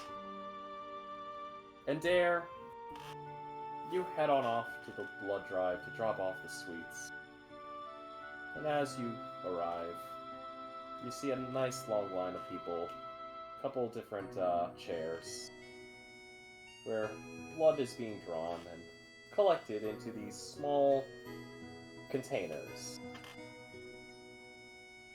And of course, you see a few individuals in white robes with certain holy symbols on each of their clothing, different denominations of different faiths. You drop off the sweets. And of course, everyone thanks you for it. In fact, you even get a nice peck on the cheek by one of the nurses. Forward? It's a student nurse. You know what? Indare gives a little bit of a giggle, a slight flush of the cheeks. He passes a single coin over towards her and walks away. The coin has a artificer message attached to it. It tells the nurse his room number. Ha! Let me roll. While you're rolling, aren't me and Goldblum there because we said we would follow him? You did. Well then, because Daedalus has been doing it all day. 1 second. Oh my god. Okay, well, you got it. So, Endare, I assume you walked out? I would have began to leave. You don't notice this, Endare. She looks at it, she giggles, and she puts the coin into a collection cup.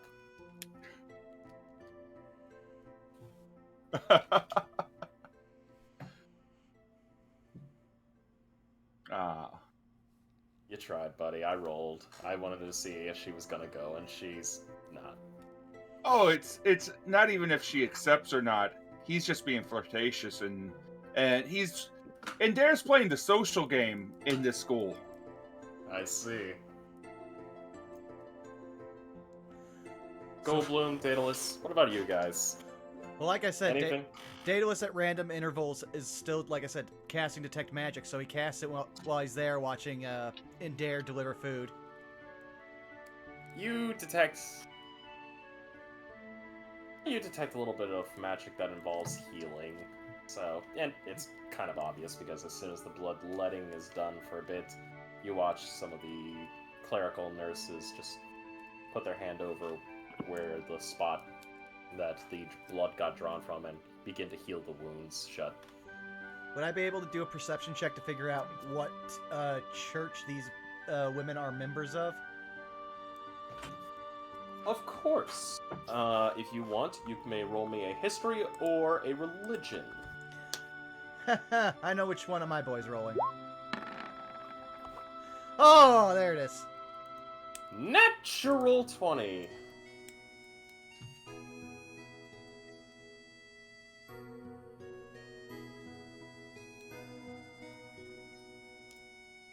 Well, kind of easy enough for you, especially considering the popularity of some of them.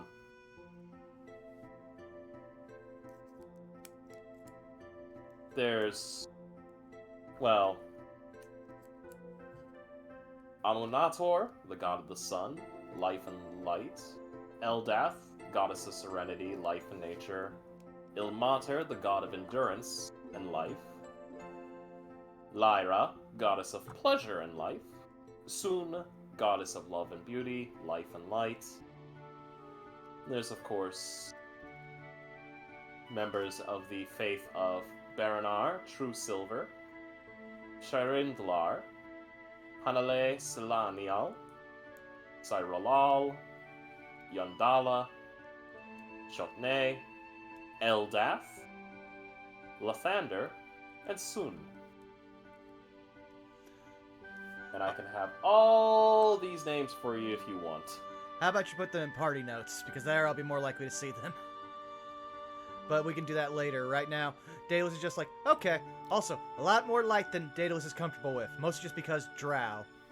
And he associates light with being blinded. But otherwise, he's just like, huh, well, good to know. Daedalus, you leave. What's your passive perception? Passive perception is 13. You would spot something. Oh? You spot another of your kind, Oh! serving as a nurse. Young student. Another young clerical nurse. Definitely a student, because you can see a few books.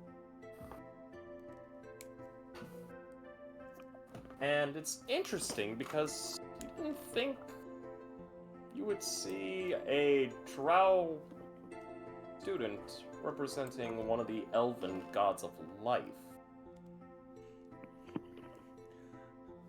Okay, now I might actually have to roll a religion check, because there's only one that this could possibly be, but I'm not sure if he's aware of it in canon. Of course. Because above game, I know what Ilias Trehi is. Do I know in-game? You would know in-game. Ah. Well, Daedalus will file that away as under... Oh! Okay, surface drow. And if he's looking his way, he will wave. Otherwise, he'll just kind of like note it for later. She will wave too, and she'll actually come up to you. Oh, hi. Sorry to bother you. Are you here for the clerical draw?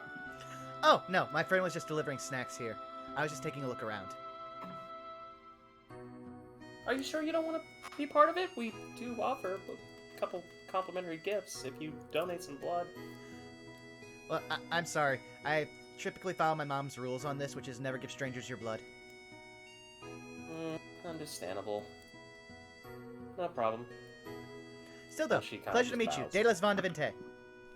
Oh! Silene!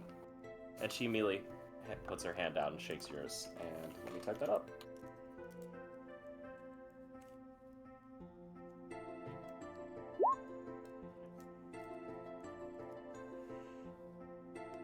Nice, so you're a student here. What school? Well, I decided to come in and I'm actually... Well, you're gonna laugh at this. I actually came in from the Lorehold side of things, but I'm here on the clerical scholarship. I don't see anything wrong with that. Clerics have their Yeah. place. Yeah, they do. Look, it was nice to meet you, Daedalus. I'm sorry to bother you. I do need to get back to my work, but pleasure to meet you. I'm sad that, didn't want to participate, but we do do other drives and everything else. Oh, what kind of overdrives?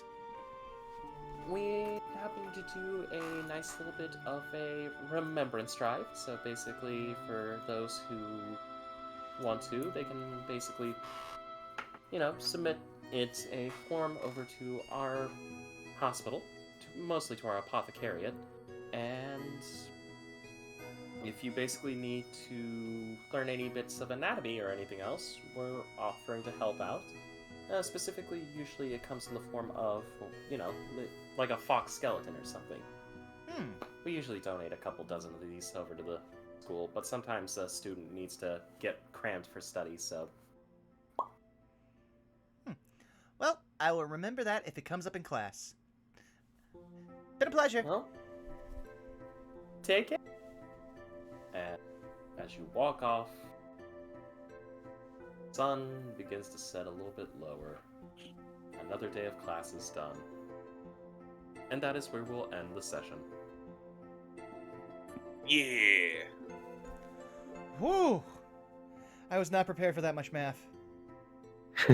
No one ever is. Man, felt No like one ever school is. all over again. I mean, he did warn us when we started this campaign. He was going to be looking up textbook stuff. You have no idea how many actual textbooks I still have. Ah, I mean, most see of us all have- my notes from school will be useful. It's just the worst part. I made a character who is the antithesis of my actual knowledge base. But yeah, I think that's pretty good for today. Hope you all enjoyed this episode, and I'm gonna turn off the music because We enjoyed classes. Hooray! and nothing crazy happened. Yeah. Hooray! That we saw.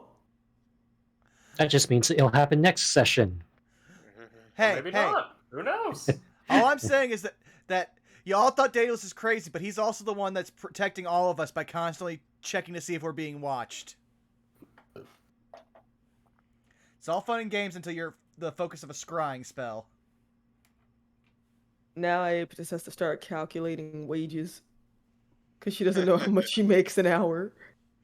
The game, well, that's actually something I want to talk over with Jay Frost at a different time, because let's just say Yeah.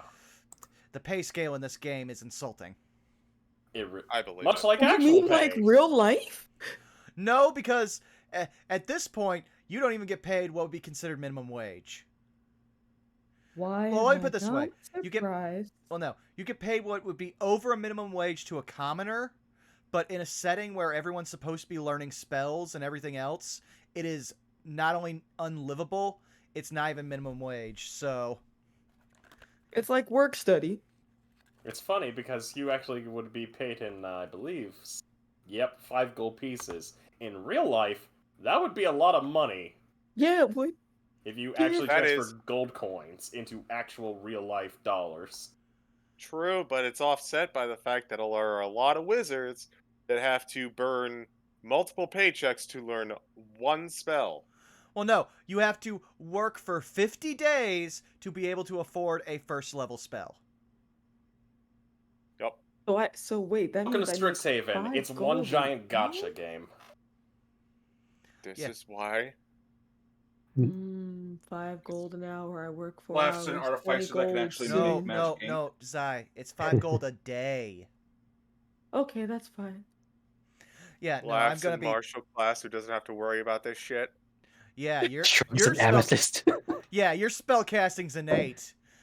Sits here in wizard, having to already create a groundbreaking magical device that allows me to cast like a sorcerer.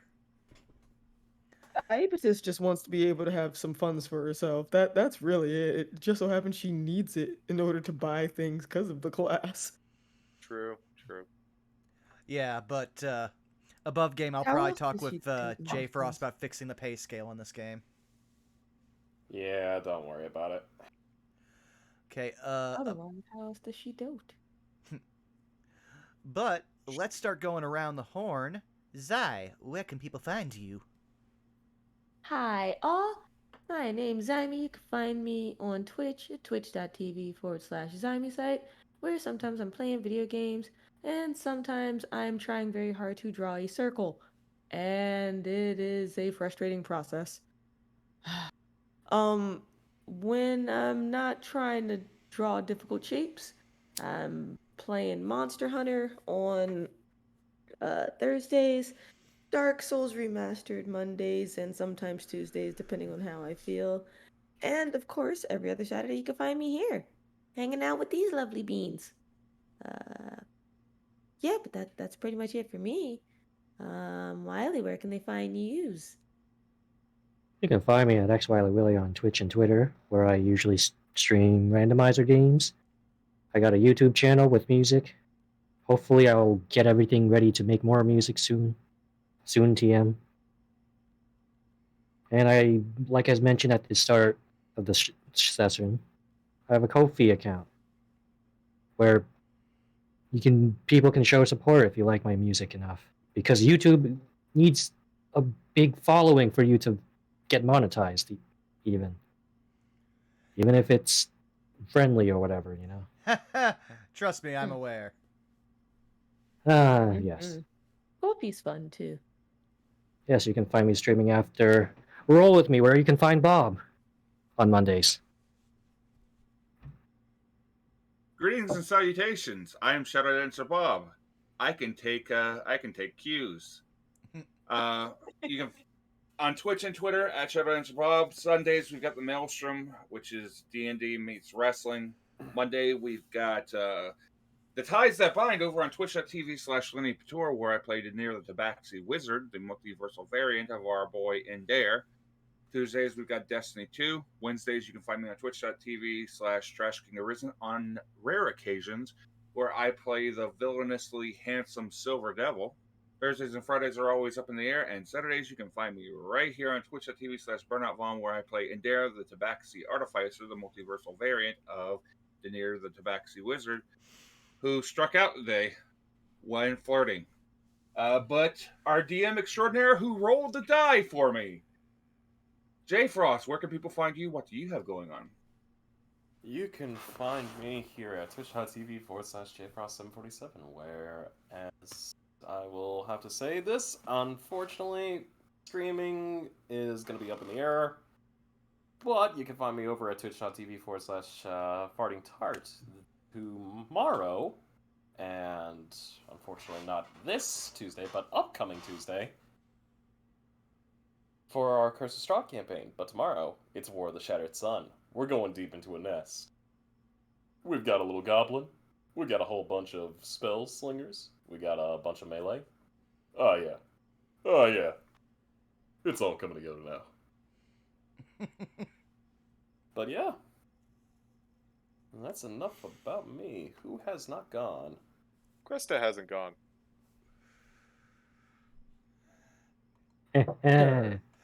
Got him. Where you can find them over at twitch.tv/SpoiledChestnut and also at twitch.tv/FartingTart just before Saved by a Spell for Farting Tart's Mass Effect campaign, Between the Shadows. They were able. Boo. Yeah. as well as other streams throughout the week. I want to say there's Poke Mondays, then they're also over on Nero Napier's channel for both their Yakuza 0 streams, as well as Paper Mario and the Thousand Year Door on Thursdays. And the rest, Also I would have to for pull a, up Krista's actual schedule, which I'm I know streaming they from. also do a Vampire the Masquerade game. Blood on the Water? Blood and Rum, Blood on- and that is tomorrow. Blood and Rum. That would be, I believe, tomorrow, but not sure if that'll be happening this week. If it was. Yes. Now that we have properly Vaughn. now we properly shielded them, CG, go. Thank you, Vaughn. I wanted to shield them, but I did not know what their activities were. Hello, I am the CG. You can find me nowhere because I don't much care for social media, but you can find me over on Farting Tarts channel tomorrow for War of the Shadow Sun, as previously mentioned, as well as on that very same channel every other Tuesday for the Curse of Strahd. J Frost covered what we're going to be doing tomorrow for the most part. We're probably going to have to deal with a boss fight. Yay! And we're also probably going to have to deploy a secret weapon. I'm sure that won't. Weapon. I'm sure it won't backfire. Deploy the boy. Weapon? Yeah, it's your boy. Literally. I'm not the one who has the elemental. No, but the elemental was your son. What is it called when you murder a kid, your own child? Infanticide. Infanticide. It's a hell of a thing. But that's it for me. Let's close it out with the streamer extraordinaire, Vaughn. Well, you've already found me here at twitch.tv/BurnoutVaughn. We're going to try to stream possibly some more Scarlet Nexus tomorrow. All depends on how things shake out because I've got family in town. And also, said family in town has left me very much physically drained. And so that's why I don't really have much else to say other than keep a lookout on my Twitter for some projects that might be coming to a head soon. Not sure when announcements will be, but they will certainly be a fun announcement. As well as some more stuff coming up probably sometime next week, such as Cholta Personality. And anything that you might miss will be up on the YouTube. And now we're going to raid somebody who we never have a chance to raid due to, scheduling. So if you'll give me 1 second here, let's see if I can do this from mobile.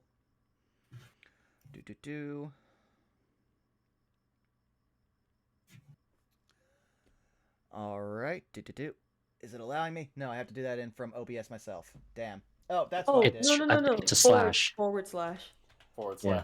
Yes, you can tell I am tired, but we are going to raid Theropod Art, who is doing some art. So be sure to get the deets out for him. And as for raid message, Are you learning, son? Yeah, are you learning, son? Are you learning, son? When they add letters to math.